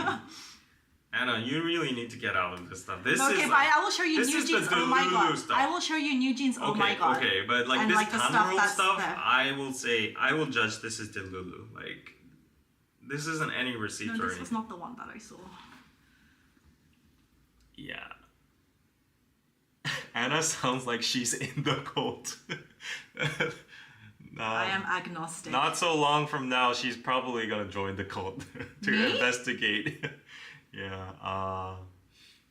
No, but I saw this last night before I went to bed, and I was like, "What the fuck is going 이건 on?" 너무 갔어요, 그래서나. Yeah, I think the Tanworld thing is like, it's irrelevant, honestly. I'll find it. You keep talking. Yeah. Okay. Well, I think we've pretty much summarized both. Not summarized, but yeah, went through Minijin's press conference and also Hybe's stance as well. Now people are focusing on like the peripheral stuff, like the side quests. People coming out saying like there's a exchange of Kakao Talk among Minijin and her employee, and it says people are saying like her way of communicating is kind of authoritative, and she thinks of employees as less. She's using 반말 and stuff, and she's kind of pushing her authority to the editor here. Harsh language, power tripping, attitude issues. And like this is what usually happens when a person gets into spotlight. This is what happened to like Irene, all the other idols in the past, like Chu. Something happened with her like that when she was leaving the company. So yeah. Anna is still. No, there's all this stuff. Okay. Yeah. Give me the link. Yeah. 1 second. This is all like conspiracy theory. Okay, let's see if I get convinced. Let's see if I get... I'm not saying I'm convinced either, but this is what everyone was saying. You seem pretty convinced. No, it's just a conspiracy theory I want everyone to discuss. Okay. I'm not saying I believe it either, but this is what was coming up. Oh, I have to share the screen. Find the link. It's on the Kato. Okay. So... I don't know why Korea is so much involved in cults. Like, it's so sad. It's actually crazy. It's 2024. The government, like the top government officials, the president is and all involved with the same cult. like on Tom Cruise and JMS. Scientology, like a lot of like people get into weird stuff for some reason. So at the beginning of, I don't know if you guys watch New Jeans Oh My God music video, but it's like I thought when I first watched it was weird because it's like it's based in a mental hospital. Do you remember that video? Yeah. And now everyone's saying there's like a hidden meaning behind this now. Okay. Basically, they're saying this guy, he represents Hive. And there are all these, and Hani is becoming brainwashed. And then that's why she says at the beginning, like, I am iPhone. And then there's this like monologue at the beginning. 깜짝이야. And then she gets hypnotized. No, wait. They're saying because all the girls in New Jeans are Korean, right? So they can speak Korean perfectly. But Honey's the only one that's not Korean. She had this whole entire monologue at the beginning when she goes, 당신을 위해서 노래할 거예요. 당신을 위해서 저를 바칠 거예요. And she kept saying 당신, but because her pronunciation is a little bit off, it sounds like 당신. Oh, no, Anna. Which is the name of... This is what people... I haven't said this. It's debunked. This is what people are saying. This is BS. I will confirm. This is BS. Like, these Delulus have nothing else to do to find these weird-ass breadcrumbs. This is not it. No. I will send you this. If that is the first form of proof, no, that is not it. Okay, I'm not sold. Maybe I should do an MV explained of Oh My God. That was and apparently there was a lot of bear references within the music video. Look, I'm just explaining what the people are saying. I'm not saying I came up with this. It's what the people are saying. Okay. And so then the mental institution, because they've all been brainwashed, especially Hani. And this is because apparently the accusation that they're making is that because Bang Si-hyuk is allegedly close with this weird cult, he asked Jeene to make a video like praising this cult, like including it in the music video, and she really didn't want to do it. And so the concept that she came up with is like, okay, we'll include it in the thing, but we're gonna like satirically like poke fun because saying that it's like in a mental institution. That was her idea. And she's saying the Hive and the cult are always looking over them and all of this stuff. 신이 누구야? And there was 지원이가 여친이랑 헤어진 그날. There was a reference, that lyric. 지원 is like actually her COO, Kim Ji-won. 여친 is 여자친구. So when the day when the girlfriend, G-friend got let go from Hive, and then the day after the Seraphim debuted as like the angels. The Seraphim literally means like angel, it has the symbol, and that's why they're saying the Mago, the last song of G-friend, is like it has like apparently all of the girlfriend girls are Christian. They knew that they didn't like it because it obviously clashes with their weird cult religion. So they're like, okay, all these Christian girls, we're gonna have to wear witchy outfits for their last concept because it's gonna go against their religion. And they named it Mago, which is like what they believe in. And then after the day that the G-friend girls dissolved, Le Seraphim debuts as like pure angels concept. This is what the people are saying. Okay. They have a nice storyline going on. It is. Okay. Yeah, this bear, it has a lot of imagery reference in there. It's a teddy bear. No, but in the actual religion, they use it a lot apparently in that weird religion. I lost the link. That's now. because that's from Tangun is like the legendary founding father of Korea. Oh yeah, and there's this other thing. You know, Eyelid has the magnetic song. They're saying all the dances that you are doing next week. This is like all the hand weird cult signals that they use a lot. And then they have like a meditation book. It's called Magnetic Meditation. They're saying it's all related, right? Anyway, so this girl, the song Mago, it's related to the all the religion is based on from Korea when it was in the year 6,960. It dates back to that religion, and that's when the religion was formed. And this person in this post is saying, my elementary school teacher was a part of the Tan World thing, and he said, after we listened to 진격의 방탄, that song, there's a lyric that literally has like the lyric of like because their religion is based on like breathing through meditation. There's a lyric that says, 명치에 힘 빡 주고 단전호흡. There's a thing called 단전호. But they're saying it's like an actual like thing they use in their meditation. People are it's stretching. A phrase. They're Okay. trying to fit in anything to any kind of like they're putting this and that from this movie, that group, and this. It's all a conspiracy theory, like how people. It's like the Illuminati. How people believe in the Illuminati. Yeah. This is literally not worth our time. Yeah. I think we have better things to focus And on. also the Kato conversation when she said, we got blackmailed by Hive after releasing the Oh My God music video. So people were like, what does she mean? They got blackmailed or like threatened by Hive after they released. So they're like, that's why people were looking into the Oh My God music video, trying to find meaning. And after she did her press conference, she went immediately to a CBS, another YouTube channel, CBS, and they're a Christian channel.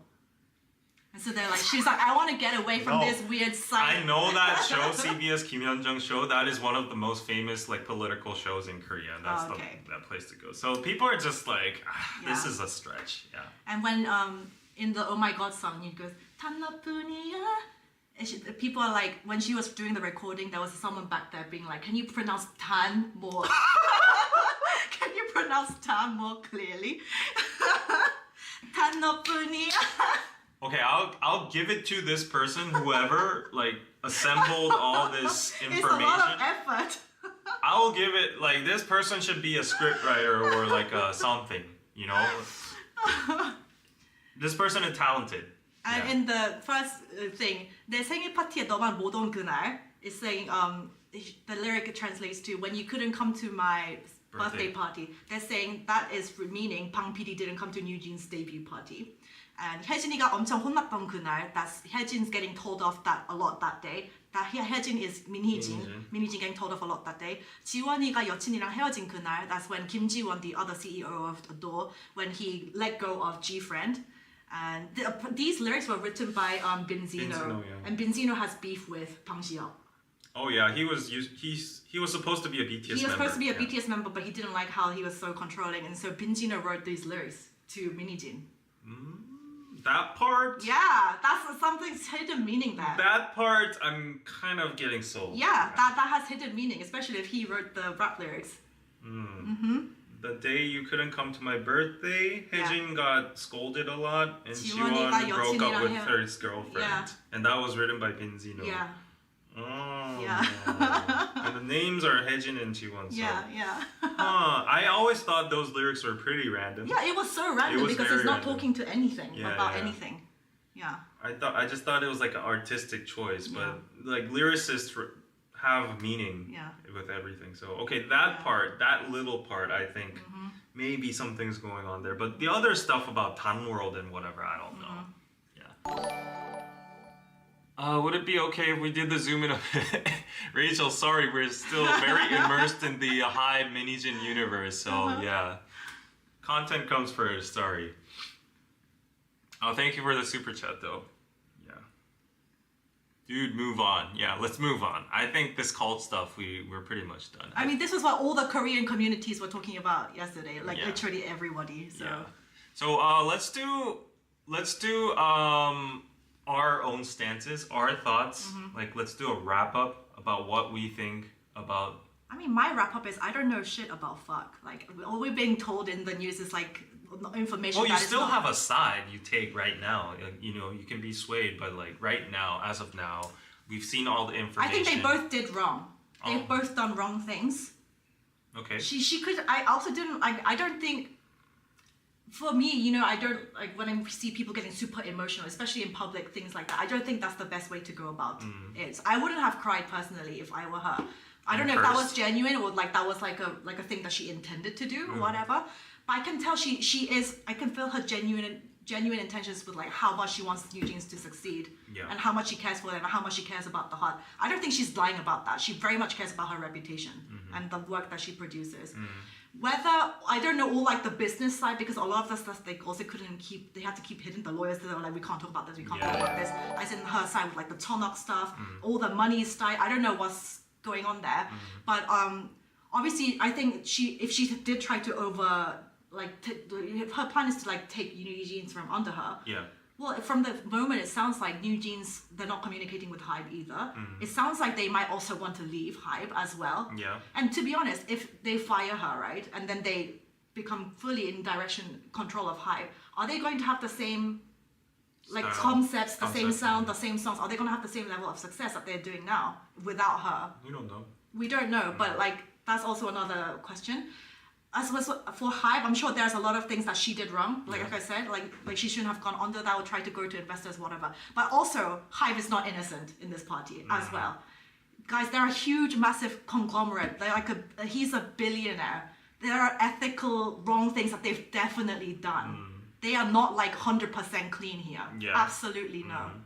And that's why I think the Korean public resonated with so much, because they are used to working under such huge conglomerates when there's a lot of like embezzlement, a lot of like, you know, politics, like kissing ass and all this. Hive is not 100% innocent in all of this. No, neither is she. But yeah, I agree that no one is like, you know, 100% right. Yeah. I also agree to that, but I'm slowly like leaning more towards Hive's side. When I was initially watching Minijin's press conference, I was emotionally moved too, because I'm a human being and she was bursting out her emotions. If that was a tactic and strategy she came out with, that is genius, honestly. She kind of flipped the table. She got herself a card. She got what she intended for New Jeans as well, like good PR. Like she got all the eyeballs on New Jeans. So I think she got whatever she wanted out of that press conference. So she's not in a loss right now. So even if she loses in court, she has other options outside of Hive and stuff. Whereas you have to note that other than the KakaoTalk receipts, which were kind of unrelated to the business side or the embezzlement or whatever, I think all her claims were very, you know, what do you call it? It wasn't very concrete evidence, you know? While Hybe can claim those kind of things because they actually have evidence and they have like a legal team working behind, and they've verified that if they go to court with this, they can win. So is that what's happening now? Like, are they going to court? yeah, obviously they're going to court and they're going to prove if it's embezzlement or not. That's going to be the progress now. But what Hive has been pumping out as like articles or whatsoever, they always have some kind of like grounds behind it. They always have evidence behind it.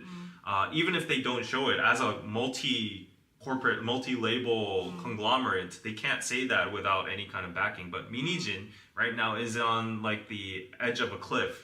Like she has nothing, like it's all or nothing. So she can say whatever she wants. So I think there's a different dynamic or positioning over there. And I think Hybe is definitely like managing it in a more professional way. It might seem very like cold-hearted, but definitely it's a stance where how like a conglomerate or a big company should take. While Minijin took the total opposite side as a human, human kind of approach. She's obviously not as big as Hybe. Yeah. But I was very surprised, nevertheless, because I thought she has her own reputation too. So she would go like very professionally and read like a statement. But then I also watch another Korean YouTuber, like a journalist, give an opinion about this. She's a creative director. Her job is to like create concepts and create branding. Yeah. She clearly branded herself really well as well. The outfit and stuff. If she had come prepared, like wearing all makeup, black and just like read from a script, that actually has less effect. Yeah, exactly. So I think she just came all disheveled, like she just came straight from the office, like, and she's just like doing all that. She's very good at branding. Yeah. So and also Hybe, what do you call it? I think like while Hybe is like more advantageous in winning the case and also like legally, gaining victory, what they've been doing to like bury an individual, that's also a little too much. They're abusing the power. It's overwhelming. Like I understand, what they're trying to achieve, but they didn't have to make it a whole public stunt. This has become a drama. And speaking of drama, thank you, Kathy, for the $10 on PayPal. Pizza, how long until this is turned into a drama? Exactly. So Hybe is the one that actually started this whole thing. So if anything is blowing back at their faces, it's their fault. They were the ones that put out that article at first. They could have just taken care of this internally. Like Minijin, I guess Minijin wasn't answering to them. Why did they do that? I don't know. Why did they make it public? I think there's something we don't know, buried in context. Like they were under like negotiations of shares and salaries and incentives and all that kind of stuff. And Minijin was pushing Hybe, and maybe Hybe had no other options, so they chose to like get the eyes of the public and try to bring in their favor, but that backfired. That's the plausible scenario, I think. But nobody really knows. I don't understand the motive behind that. We'll never know, I guess. Yeah, I think they just wanted like the blessing of the public to get rid of Minijin. Like some. I feel bad for new jeans, like a few days before the comeback. Yeah, Eyelid, new jeans. The girls are always the victims. The adults. They're 18 and earning 5 million. They're doing fine, to be honest. Money is not everything, Like I wish I was earning 5 million at age 18. That's true. I wish I was earning 5,000.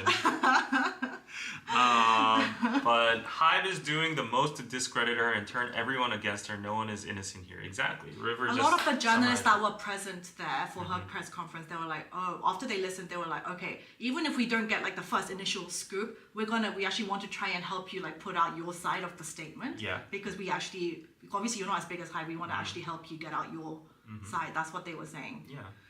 And guys, like I see some comments here like, oh no, it's not BTS Army. Like, okay, I don't care about, like, I know what I am, okay?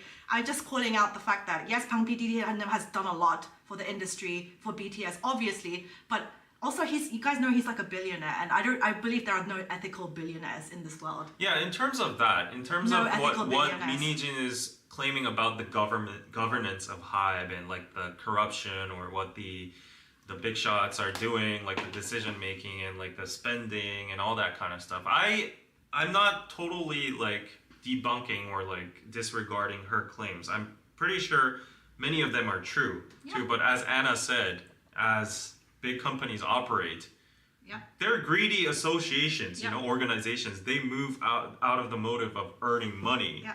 And that's what businesses do. And I think that's the discrepancy here. Like Hive wanted to go like the most efficient route, like with promotions and all that kind of stuff, maximizing the revenue. So all their strategies and all their decision making about New Jeans too was according to that like schedule or revenue making. That was their focus. While New Jeans, while Mini Jean is a creative person, and all she's focused on is like creative freedom, like protecting New Jeans' concept, like. And there were loads of things Hype did that BTS were not happy with as well. Remember when they had the whole game thing, Chakra? Yeah. BTS was so against that. Right. And they did it for money. Yeah. Like pushing out the webtoon, the weird game that kind of went away after like half a year. Yeah. Like, the BTS boys, they did not want to do that, but Hype forced them to do that. Yeah, so at the end, I think it's a battle between a greedy money-making company versus a creative individual who wants to protect her integrity or whatever. Yeah. So that's the big frame here. And at the end, I think while both sides have their say, legally, at the end, the company is going to win. Because, like, their motive is just very natural, and a company's employee needs to follow the company's protocol and rules. And even if it seems unfair, like you write contracts and you abide by the company's policies at the end. And if you're the one that's going rogue and like exposing all this whistleblowing and all that kind of stuff, like if you wrote a contract and if that's ironclad in court, then it's just going to be the company's And also, victory. the thing I do have to say is like, obviously, she's good at her job and she had connections and stuff before. But also, she would not, unless she had highs in financial backing to launch New Jeans, this would not have happened. Obviously, because she joined Hive and the Hive is such a big company and they have the funds to be able to, support New Jeans' music videos to promote them. Yeah, because she had help of the company, then she was making it into a success. Obviously, like the same goes for the reverse. If she wasn't there, then also they wouldn't have been such a success. It's a very symbiotic relationship. Yeah, they both needed each other for New Jeans to be this successful. Yeah. I mean, we can't deny that they were marketed like the sister girl group of BTS, Yeah. So, I mean, and so was Le Sserafim when they even first if debuted. Mini Jean didn't ask for that, Hive did their best to frame them like that because they knew like BTS is like the biggest group in the guys, world. I am not assuming that the cult thing is true. I was just telling you guys that's what the Korean communities are saying. Don't put words in my mouth. Seriously. I was just telling you that's what was all on the Korean communities yesterday. Yeah, you seem to pretty enthusiastic about that. Wait, so I need to tell them what's going on because they don't know what's going on. Yeah, so I think we can conclude both sides have faults, but I think legally at least Hive is going to win. I'm more on Hive's side. Yeah, because also the biggest company. I posted to my Instagram story when I was watching her live conference. Yeah. And then people, I think MHJ from Ramen and Chill, he responded back to my story. He's like, I'm supporting the one who has the most money, and that's obviously Pang Xia. And I was like, capitalist society. Yeah. And that's also the other problem though, when he's the owner of Hive and he also the producer. Everyone that works for him are going to be yes men. Yeah, that's true. That's not such a good thing when he's some people are saying he should step away from the producing side. Yeah, that's what Mini Jean pointed out too. Yeah. Like, if you want a truly multi-label company, you don't want the labels to be competing with each other and the heads of them sucking up to Pang PD. Yeah. That's going to deter like the creativeness. They're all yes men. They all want to get promoted to have bigger. Yeah. That was a good point. So she did a very good critique about the K-pop industry in general. That is a good point. Yeah, K-pop fans generally agreed with that, and that earned her a lot of points too. So it's greed versus greedier. Yeah. You are not army, don't ever say it again. Just ignore those kind of comments. Why do you focus on them? Because I find it hilarious. Yeah. Oh, this is a good point too. Amy said, isn't she the only female high up in Hive? So apparently a lot of feminists were jumping on this too and like supporting Mini Jean. Yeah, because I mean there aren't many females in that kind of high positions in people general. Were talking, the feminists were saying that she's the Jeanne d'Arc of K-pop. She was like the matador and like Dark Knight figure. So she's getting glorified from one side. She's getting totally demolished from one side. I think at the end, whoever has the concrete, like the receipts, I think Hive has more solid evidence. So yeah, that's gonna be what matters at the end. Minijin won some of the hearts of the people, but I think that was her exit strategy. She knows she was like in deep shit. But now, yeah, whatever HYBE does is in regards to new jeans, it's true. Whether they completely well, if they promote her, then yes, her thing works. She's like, I want them to really support them. Yeah. But if they don't, then all the public gonna be like, oh, it's true, you have this weird block against new jeans. The fact that Pang Xiao has pictures with all the other gurus apart from new jeans on his Instagram. That is weird. So no matter what Hive does from now on, it's always gonna be Hive's fault because she already framed it like that. Yeah, she was very smart. So yeah, that's what's been going on. But we can talk about her outfit being sold out. Oh yeah, so let's go into the memes now. So obviously, so I saw a journalist quoting that this was the press conference of the century. Yeah. Ever since Nahuna, there's this trot singer that's very famous. Yeah. He went on a press conference and pulled down his pants to prove. Oh, I think I saw this. Yeah, that was one of the most legendary. What was the reason? He was having some accusations with Yakuza and stuff. And I don't really know the details himself. And people said like they chopped off his dick or something. So he pulled his pants down to prove that he did it? Yeah. Oh my god. I don't know. I don't know the details. Like it's such old stuff. But I saw a journalist on TV saying it's divided among like entertainment journalists whether you've participated in that conference, press conference, or not. Like it's like OG on that historic day. Yeah, OG or YG. But now this new Minijin press conference is the... It was like hip-hop. Yeah. So people were like, oh, this is real hip-hop. She's the hip-hop #1 right now. Yeah. IU was hip-hop #1 previously in Korea. IU? Yeah, because she like Post Malone followed her or something. It's a random reason. Okay. It's basically like irony. It's a meme because like people were saying hip hop is dead in Korea. You know, like all the hip hop rappers are shit and fake. So they said like Post Malone follows IU, so IU's hip hop #1. She's the queen of hip hop. She's the queen of hip hop. And then there was Angryu's Lee Chanyeok as well because he came out with a song saying like hip hop is dead on Show Me the Money and stuff like that. But now the newly crowned queen is Minijin because she literally did a whole 2-hour diss track without a script to a conglomerate, to a multi-million company, and also she put in a lot of slang, cuss words. Shibar, 개새끼. I was shocked every time she was dropping those bombs. She was like 미친년 and all that kind of stuff. So and obviously a lot of people made memes out of this. So I'll show you some. I brought some memes. So let's go with the freestyle MV first. They put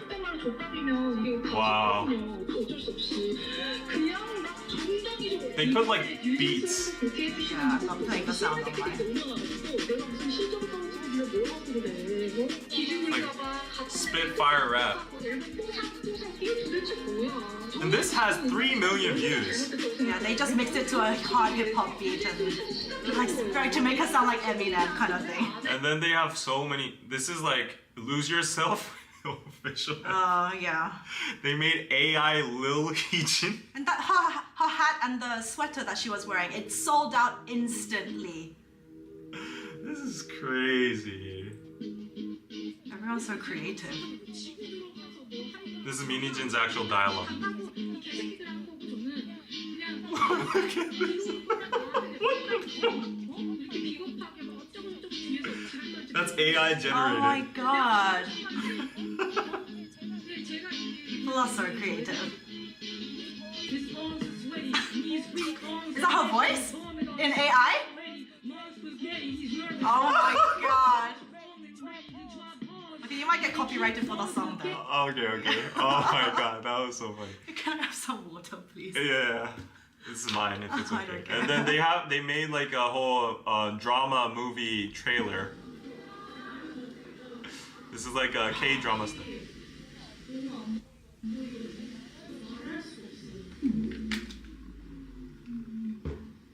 People made minutes. This has 590k views. Look at this. There's like subtitles, Espa, Dramatic music this April. But to be honest, everyone wears that LA Dodgers hat in Korea. Everybody. Yeah, but like her outfit was iconic. That sold out. The green but the t-shirt. shirt sold out. Yeah, I've seen more funnier stuff, but I can't find it right now. But like this is getting. This is the hot potato of this week. This is getting crazy. Yeah. Yeah. Oh, and then recent news is that she refused to convene convene board of directors meeting. Yeah. Yeah. They were supposed to have a director meeting. Yeah. Board meeting, but she refused. So this is gonna take a while to settle the legal stuff. Yeah. Oh wow, that was a lot. But I think more news is going to pour out. In the meantime, let's check Hive stock. Thank you for the super chat. Crash override, $10. You BTS fans need to get a grip and touch grass. Nobody cares. This is about the girl groups put in the middle of this and a corporation that is not your friend. Yeah, I was mainly talking about. No, go on. He's looking at stocks. Yeah, I agree. So Hive dropped. Let's see how much. It dropped total 15% from that day. 15%. So that's like Hive is like Ejo. So no, that's like Ejo. How much is that? I don't know. It's too big of a number. It's too big of a number. Too. Ejo 영어로. Art? No. Not article 2. 숫자, 2조 It's 숫자. trillion. 2 trillion won. It's too many zeros for me. 2 trillion won to USD. This is 10, 100만, 10만, 100만, million, 10 million, 100 million? 1,000. How do you say that? Billion. A billion. 1.5 billion evaporated from Hive's General. market value. 1.5 billion. Yeah, so the investors are super pissed. Super pissed. Now might be a good time to, if you think it's going to go up in the future. Funny thing is, Danny. What? He still has Hive stock? So this was a hot potato, right? So Minijin said like she would do a press conference at 3 p.m. That day. He bought? And then Danny was like, I'm gonna take the shot. I'm gonna take the shot. And he put a substantial amount of money. Because like I think, speaking on his behalf, I think he was saying, he thought like whatever Minijin says, Hive's intrinsic value isn't going to change. You know, right? They still have ownership over like BTS and all the other labels. And even if Minijin like gets fired, NewJeans is still gonna be there. So it's still gonna have the same value, right? So he was like, okay, buy the dip, buy in fear, you know? And then he was like, but just before the conference. I think it was either during or before. Oh my god. It was plummeting anyways. It was plummeting. And he bought. And then it plummeted even more. It's down 15%. Yeah, I think like because he bought it when it was plummeting, I think the loss isn't that much right now. It's still recoverable. It's still a loss. But yeah. And then Danny bought, and then in our group chat there's 4 people. Yeah, other people bought. And then like to the other friends, like us, like Danny and David, we're like K-pop experts to them because we follow all the news. Yeah. And then Danny was like, I'm going all in Hive right now. My friend was like, you know, very gullible, and he was like, really? You think so? And I was like, yeah, the Hive's value isn't going to change. And then he went in too, and he's now like, I hate Danny. Kim Dong-yeon. Fuck Danny for making me lose money. And I was like, I don't think it's a good idea to go in now. They should have waited. Yeah, exactly. Like if this kind of controversy is going, it's gonna go on for a while, you know, until it gets settled. So there's risk. Uncertainty is the worst enemy for stocks, and if this whole feud's going on, like it's only going to pump out negative news after news. Like, why would you go in even if like? Oh, Danny, he did stocks emotionally with his emotions. Danny has seen a lot of loss from Hive. Why does he keep... I don't know. He keeps going back there. It's like going back to a toxic ex. I think he has like some kind of emotional attachment. He keeps my Hive stock. Well, I can't say anything because I'm in YG, so. Yeah, you're in YG. What is your percentage lost? It's like 40% lost. That hurts. But I can't say anything about. I can't laugh about Danny because I was in the similar case. Yeah. Everyone was speculating, whether Blackpink's gonna sign with YG or not, and I was like, there's no way they're gonna leave YG, and I was what made you think that? Because YG was what made Blackpink. I was so sure. I was like, this is like they're for sure gonna make their own. No. I was so. And I was partially right because Blackpink as a group signed under YG, but I didn't foresee the scenario that they were gonna individually leave but stay as a group. That was the only option because when they're at that part in their career, they're not gonna stay together. They're gonna obviously try to make more money. So like I was like, there's like Blackpink as four is what makes them Blackpink. I mean, of course, they each have their individual talents and stuff and influence, but it's not going to be the same if they do solo stuff.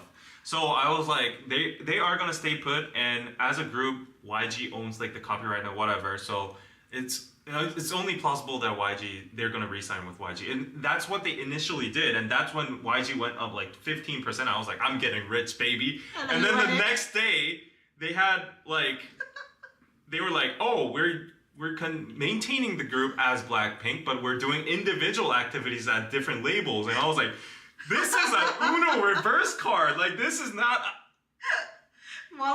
this is not in my plan. I was only 50% right. And then after that, it went down like, phew. And then people were hyping up Baby Monster, and Baby Monster came out and it's like, phew. 40% compared to 15% losses. Both of you suck at stocks. Oh yeah. Miso Soup bought me 3 pizzas. Thank you. Oh my god. If you feel bad for me, paypal.me. And thank you for my PayPal. PayPal over here, please. I would appreciate it. Genova, thank you. Hold on. Why did it log me out? As a Westerner, this drama is hard to follow. And Mini Jeene sell rights to your story on Netflix so I can follow. And there might be a Netflix drama made about this in the future. I definitely think that wouldn't surprise me. Yeah, definitely somebody's gonna make something inspired by this. Yeah. But stream Eugene's Bubblegum. Did you hear the song? It's cute. Yeah, it's cute. It's a B-side, so I didn't expect. Yeah, it's not the main single. Yeah, but their cute. concept and everything was pretty nice. And I also saw, because there was, when V had his solo album, he also worked with Mini Jeene for that album. Mini Jeene really likes V. Yeah. So I'm sure he knows then that there was tension going on between Pang Xiok and Mini Jeene. He can't not know. Yeah, but it's. Especially like just doing a collaboration. She said it was from the beginning. As soon as she joined Hive, there was differences. So who knows? Maybe he was like, I still want to get involved. No. There's nothing there. I mean, then also he respects her as the art that she produces. They could do collabs. Yeah. Where can international fans buy HYBE stocks? Well, it's bottom line, it's very hard for international fans to buy Korean stocks unless... I wouldn't recommend it. Yeah, it's so volatile. Yeah, I've done a sponsored video on DKDKTV for the K-pop ETF. Like, if you go to NASDAQ, no, I think it's NASDAQ. Anyways, the American stock market, and just type in K-pop. There's like an ETF that has like HYBE, YG, SM, JYP, all of those stuff all together. And you can buy them as a whole, but buying individual stocks, it's very hard. So, yeah. And I got a PayPal, yes! Tuan, thank you for the 10 USD. Forget Hive versus Adore. I've come back, baby. Hey, yeah. Yes. Oh, yeah. Mini Jeene talked about Hive too, I think. What did she say? I don't know. She was just comparing. Did she? I don't know. She was just comparing girl groups and stuff. So people were like, yeah, she really shouldn't name drop other groups. Yeah. Also, I mean, I brought this one video. This is not something completely not related. I'll send you the link. Yeah. This is related to like feminine. Well, it's like about a Korean guy being very misogynistic and saying outlandish stuff. Okay. This is nothing related to Mini Jeene or whatever. Okay. So I will end the survey, and the The survey results are, final results are HYBE 66%, Minijin 33%. So it's 6-3, 6-4, something like that. Yeah, and Anna sent me like A link. Yeah, and I'm sending my PayPal link in the chat. Okay, so this one TikTok video that's now been deleted off the internet. Okay. A guy was doing a street interview, and he's a very handsome. Wait, let me pull up the. It's this guy. Okay, he's 떠오르는 단어를 말씀해 주세요. We have to play on one channel though. Okay, go on. So okay, so he was asked to. The interviewer was saying, "I'm gonna play one word. I'm gonna say one word, and you say the first thing that comes to your mind." And he said just outlandish stuff. So that's what 떠오르는 단어를 말씀해 주세요. 페미니스트, 성신병, he said. Feminist, and he said psychosis, 임신, 축복, pregnancy blessing. 이정근, 영웅, 이재용, 셀럽, MBTI, 프레임, 컨디션, 핑계, BTS, 상징, 남자. Is this going too fast for you? 보호대상. He said female was. 여성혐오자, Wait, hold on. 전쟁, Oops, I didn't mean to like it. Now the 4B people are gonna come and... He said 남자, male, and then he said proof, 증명, okay? And he said the female 보호대상. Protect the object is, I think, mistranslation. Just someone that needs to be protected is what he was trying to say. Yeah. That guy is an insult. Yes, exactly. 보호대상, 여성혐오자, 현실주의자. That was what triggered everyone the most. Misogynist, he said realist. 여성 혐오자, 현실주의자. Everyone's like, is he fucking for real right now? And this video, because it got so much backlash, it got deleted off the internet. Really? Yeah. 디스패치. And anyway, that's so that he did that interview, and it turns out, I don't know if this is verified information. Apparently, allegedly, I don't know if this is not fact checked. Apparently, some people were saying he's a hoppa guy. Hoppa, how do you say it? He's like working in one of those host bars. He's like entertains women kind of things. Yeah. Yeah. So. Whatever. But yeah, that has been deleted off the internet. It was on my mind because I'm still writing the script for my YouTube video for this. What video? The 4B About thing? the 4B thing, because now the content has gone everywhere. Not Really? just TikTok, it's gone on YouTube everywhere. So I'm making the script, but I want to make it like factual and like I don't want to make any mistakes. That's my thing. So yeah, we're done with the Minijin news. Yeah, we are. But we have some other news left. How long have we been doing? Okay. I am hungry now. Yeah, let's just do 10 more minutes and yeah, so that was the Minijin Hive news. I've just prepared like 2 more news and I'll just share that and we'll go get lunch. What should we have for lunch? Anyways, the struggles of living in Korea, like good old struggles in dystopian Korea. Yeah, it's this one, Soul to Provide. Soul to Provide. Yeah. This. Yeah, so the Seoul government announced Sunday that it will provide housing subsidies to couples who don't own houses and have newborns from 2025 to alleviate the exodus of newlyweds from Seoul and mitigate the trend of couples foregoing parenthood due to the city's high housing costs. So they're going to provide financial support of up to 300,000 won, $218 per newborn per month over 2 years.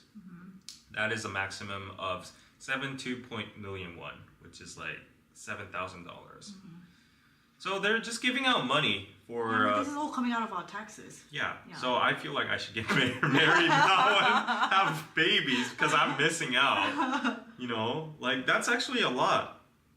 You know, $200 per month. For 2 years. For your childcare. Yeah, and like, on top of that, there's loads of other like housing stuff or like childcare services that they're doing. Parental leave, maternal leave. I've heard from my friend who's getting his second child just now. He's already like kind of profiting out of. Oh really? Like having 2 babies. Yeah. Like the expenses are like there are leftover expenses.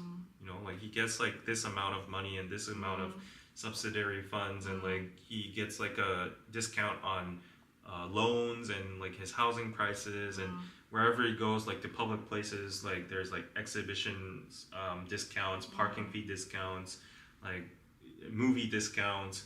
So like So do they both work?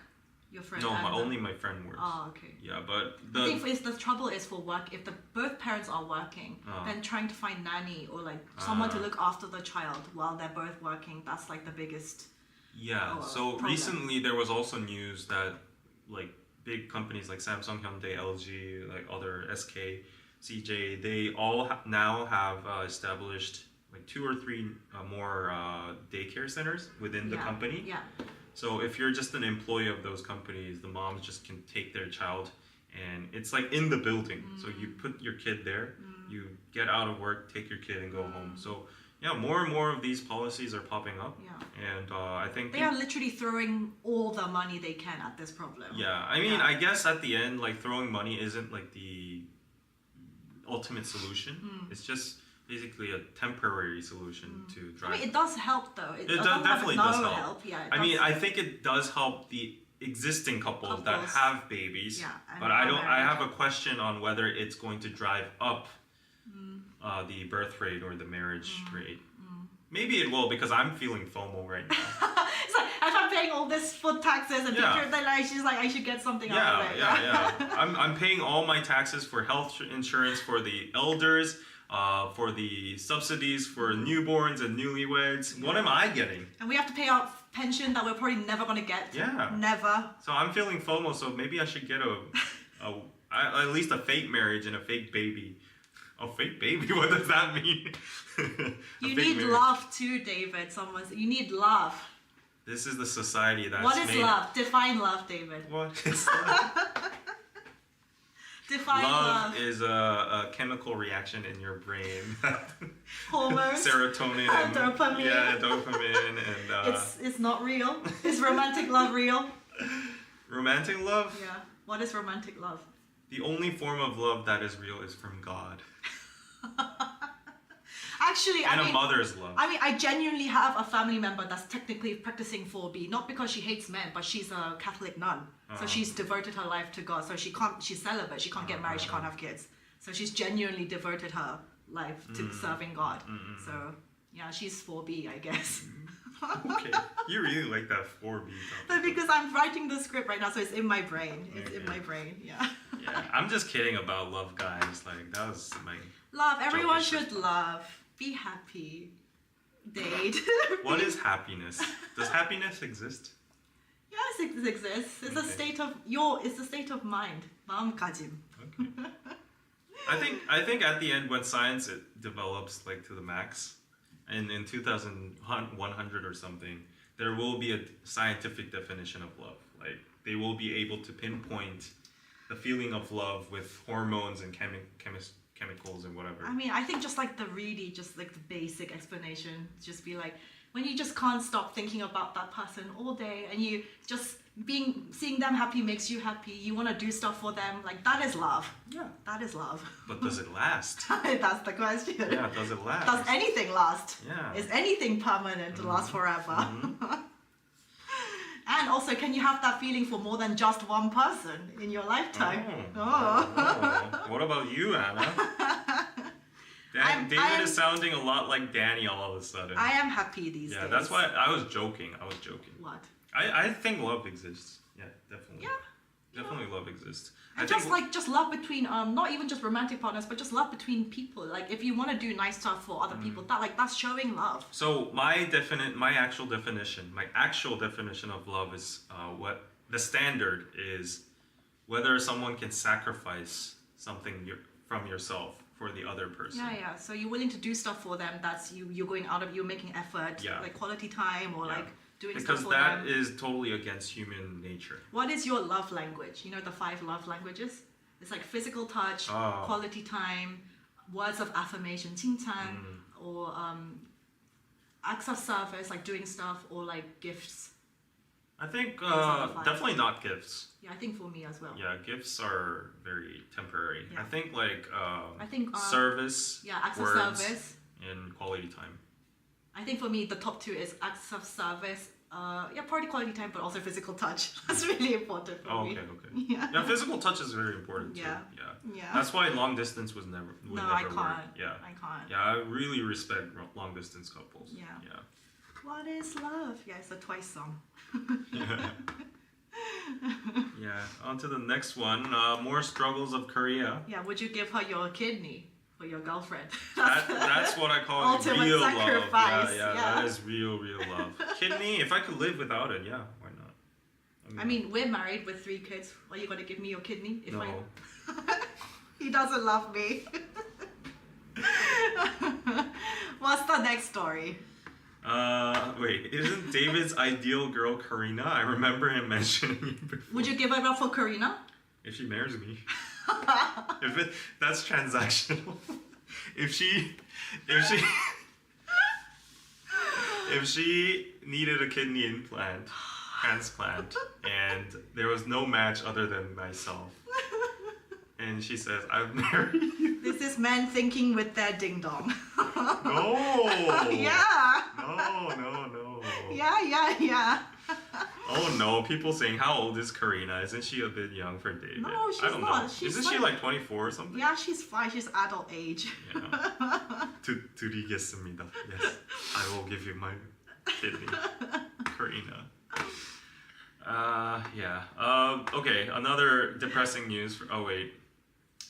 Would you ever marry a foreigner? Would your parents disown you if you married a foreigner? If you're interested in a virtual date? Oh, she's making her moves. She's making her moves. She's asking if the parents are going to willingly accept a foreigner girlfriend. But like I'm not in a state to date anybody right now, so I will have Also, to what do you politely mean? decline. He's married to me. He has 3 kids. Oh right. Yeah. Like there are 700 people now, and probably 1,400, including yours. Yeah. And I think It's maybe gonna get clipped. yeah, I think half of them probably don't know us They're because gonna think it's real. new influx from like this mini Well, gen thing. guys, we have 3 kids. Like I had them really young. Yeah, so. what were their names again? Bean and Blue. Blue. And another bee name. I think they change every single week. But I think Bean for sure is Yeah, Bean and Blue Yeah. and Bob. Yeah. But yeah, to answer the question, yeah, I could marry a foreigner. Why not? Like, no boundaries. Like, I don't have any language barriers anyways, too. Like, I would actually, you know, like, culturally, I think I would click more with, like, Korean American or something like that. But, no restrictions. About my parents, though, that would be a different question. There would be a lot of talks and convincing. Yeah, it would be... I'm sorry to say this, but not only my parents, but for most of the cases, ethnicity would matter a lot too. Yeah, it does matter. Yeah, and I am telling you, if it's a white person, it would be like easier to convince, or if it was like a Northeast Asian. That's the reality of international marriage in Korea. If you're anything other than those 2 races, like white, Caucasian, or Northeast Asian, any other race, it's going to be very hard to convince your parents to marriage. Like, it's not racist or anything. I guess it is internalized racism. But like, yeah, the parent generation has it's that just kind of how it prejudice. is. Yeah, it's just how it is. I personally know a friend who's a black guy who's married to like a Korean girl, and they're living happily right now. But like, when I hear their stories, personal stories of the challenges they had to go through for marriage, Of course. like that was That was wild. Yeah. Anyways, thank you, M, for the super chat. And depressing news again. Okay, what? Cost of eating up, particularly in Seoul. So I told you this bag of Apples. apples were $10. That's pretty pricey. And you know what? I didn't know, but the apple price is pretty notorious. The Minister of, what do you call it? Agriculture or Trade or someone came out and actually acknowledged the price of apples single-handedly. He was like, I understand apples are very expensive, and he listed down like the reasonings why apples are very expensive. So I forgot all of that. But other than apples, the prices of dishes at local eateries have been on the rise in South Korea following the rising prices of agricultural, fishery, livestock. Right now, the average cost of naengmyeon is 11,000 won, which is $8.3. Naengmyeon is the dish that marked the steepest price hike over the past year, costing 72% more than it did in March. And bibimbap rose 5.7% to man. Should we go eat naengmyeon? Yeah. I like naengmyeon. Yeah, 10,000 won. Naengmyeon is cold noodles. Cold noodles. My mom said when she was, pregnant women, they get stuck on one food. They obsess over one food. Or like they. What are you alluding to? No, I'm not pregnant. But apparently, during parts of your pregnancy. Are we having our fourth baby? Guys, exclusive. I'm pregnant. Oh my god, what's his name gonna be? Beast? Anyway, yeah, women during different parts of their pregnancies, they suddenly can't stand the smell of a certain food, or they get obsessed with a certain food. They will only want to eat that. My mom said towards the later part of her pregnancy, and I was like a May baby, end of May. It was like she had me when it was really freaking hot summer. Yeah. And she was like, you took like so many hours in labor. She was like, you almost killed me. And anyway, she was obsessed with cold noodles, naengmyeon, and she would only eat that until I was born. Yeah. Yeah. People like I've heard stories of that too. Like women just get like focused on the one, and then that's like a very funny episode for all husbands. Like my best friend, like in the middle of the night at 2 a.m. his wife was like, I want to eat like hotu gwaja. And that's like walnut snacks. And honestly, you can't get that easily. No, you can't buy that easily. Yeah, and she want like freshly baked ones too. So he's like, how am I supposed to get hotu gwaja in 2 a.m. in the middle of it? And she's like, if you don't get it, you don't love me. And then he had to go drive all the way to Cheonan, which is he actually went. Yeah. Oh my god. She's like, I'm gonna be waiting here. And to be honest, if I get pregnant and I have like a husband, then I'm gonna fully milk everything in my pregnancy. And that's how it's supposed to be, because you have to pregnancy help the is lady. really, really hard. You know how dogs, they can actually tell a woman is pregnant before the humans even know? Apparently dogs have like such an acute sense of smell. The woman's body hormones change. So even before she takes the test, even before she knows she's pregnant, dogs already know. So they start doing this thing where they will come and lie on her stomach and just stop being really protective. They will do nothing but just like lie on her stomach. Really? And she's like, what's wrong with you? That's interesting. Yeah. I think that's so cute. Yeah. So cute. Yeah, but yeah, there are some crazy requests from a lot of my friends' wives. Yeah. David, Anna is inviting you for naengmyeon and chill. Okay. Brian, craziest food craving is frosting covered pickles from a friend. Oh. Oh wait, I got PayPal. Oh! No! Why not me too? Thank you. Oh, David. Thank you, David. Have a couple of drinks after all the chat. Thank you. You buy me the drink. Yeah, but like I like one of my favorite Korean food is definitely samgyeopsal, K barbecue. But I can't eat outside anymore. What do you mean? Oh, because it's so expensive. Like one 1인분, like 120 grams or 30 grams or something like that. One strip of pork belly is now like 16,000 won, like 16,000 won, which is $13. That's crazy. In the old days when I was going to college in 2011, this is my favorite. But that's like a significant. Come on, David. Let's not. I know, but still, like let's compare. 2011. Yeah, it was 8,000 won. It was like $7, and now it's $13. Yeah, that's more than 10 years ago, though. It 200% rise. That doesn't make sense. Is it 100% rise? My math is not mathing, but yeah, it was $7 10 years ago. It's now $14. How does that make sense for a strip of pork belly? Yeah, 라떼는 말이야. Back in my old days. It's crazy. Like I can't eat outside, and the only way I can eat meat is go to the supermarket at 9:50 p.m. To get the sale. To get the sale one. Meat. But do you cook at home? You don't cook at home. I don't, but just for the sake of getting meat. Oh. Like they put on 40% labels, like for the leftover ones, and I just grab those ones, and I'm like, oh, I got this for $8. Yeah. So please paypal.me/Korean Pizza Club. Anyways, last question. Last. So this article is brought to you by Piroso over here. You can check our blogs. The emergence of end jobbers juggling multiple gigs for survival. I think this is everyone nowadays. Yeah, that's everyone. Yeah. Yeah. So you can't just survive with your daytime job, 9 to 5 job. After that, everyone's like the easy route is basically doing delivery. A lot of people Coupang and Amazon, stuff like that. They also do like side jobs, side businesses. Speaking of, I am doing the Temu Instagram are you? collab. Yeah, okay, that's nice. Yeah, so at least you get. I get paid, and actually, so they sent me money to like pick the products, and so even for like 70,000 won, I could buy so much stuff. And because I recently moved home, it was mostly like household trinkets that I think might be. I was trying to get like the most useful stuff. So yeah, Temu. This is from Temu. This card. You can't see it. Is that the handle? Yeah. I will tell you, Temu, just to know what you're dealing with, okay? I mean, yeah, all my like big furniture is like proper furniture.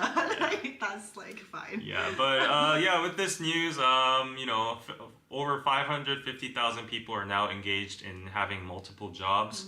Young adults, 15 to 29, or in their 40s, a 30% surge observed in the former, and 27.7%. So 1/3 of all of the working population has a multiple job now. And that's the case for me too. I mean, I was in the gig economy anyways. Like, I was a freelancer, so I need multiple jobs to survive. I have YouTube, my business, I have the translation thing and like other stuff. But nowadays, like office workers that have full-time jobs are getting this they're trying to do like drop shipping. All sorts of stuff. They can't survive. Simply, they can't survive. And how are you gonna ever save up to try and like put a down payment for a house or whatever? It's impossible. It's just impossible. So yeah, this is the word of the day: N-jobber, multiple jobs. Temu stuff breaks quickly, doesn't last. Yeah. Anyways, if you want to support me, patreon.com/Korean Pizza Club or paypal.me/Korean Pizza Club. Rent day is coming. And I'm wow, this is like this is the highest viewed live for sure. But not a lot of PayPal. Anyway, let's go for lunch. Yeah, let's go for lunch. Naengmyeon, you said? Is there naengmyeon nearby? Oh, HYBE's down 1% more. Or like bakguksu, or like this kind of. Yeah. Some kind of cold noodle. Yeah. This is your time to send super chats while we find. I'm giving you extra time to fund our lunch. Yeah. After this, I need to go and finish writing the script for that video, and I haven't uploaded a long YouTube video in a long time. It's mainly like doing shorts and like I filmed the All Buzz campaign the other day. I edited that and sent them off.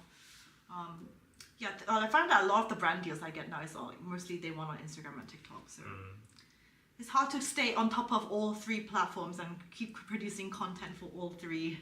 It's hard, but I mean that's our job. So not complaining. Not complaining. Is there? Guksu or there's not much to eat around here compared to David's old studio, because that was like Hongdae. There was like everything to eat around there. I should probably have a housewarming soon. Yeah. Oh, what about your we need to talk about your birthday. When is your birthday? Next month. It's next month? Yeah, May 30th. Next month is tomorrow. Today is 30th of April. Wait, so what's the date? 30th of May is my birthday. Oh, so we have like exactly 30 days. Month. Ah, okay. Exactly 1 month. Okay. You're gonna do a party, right? I want a party. Okay. I'm turning actually 30.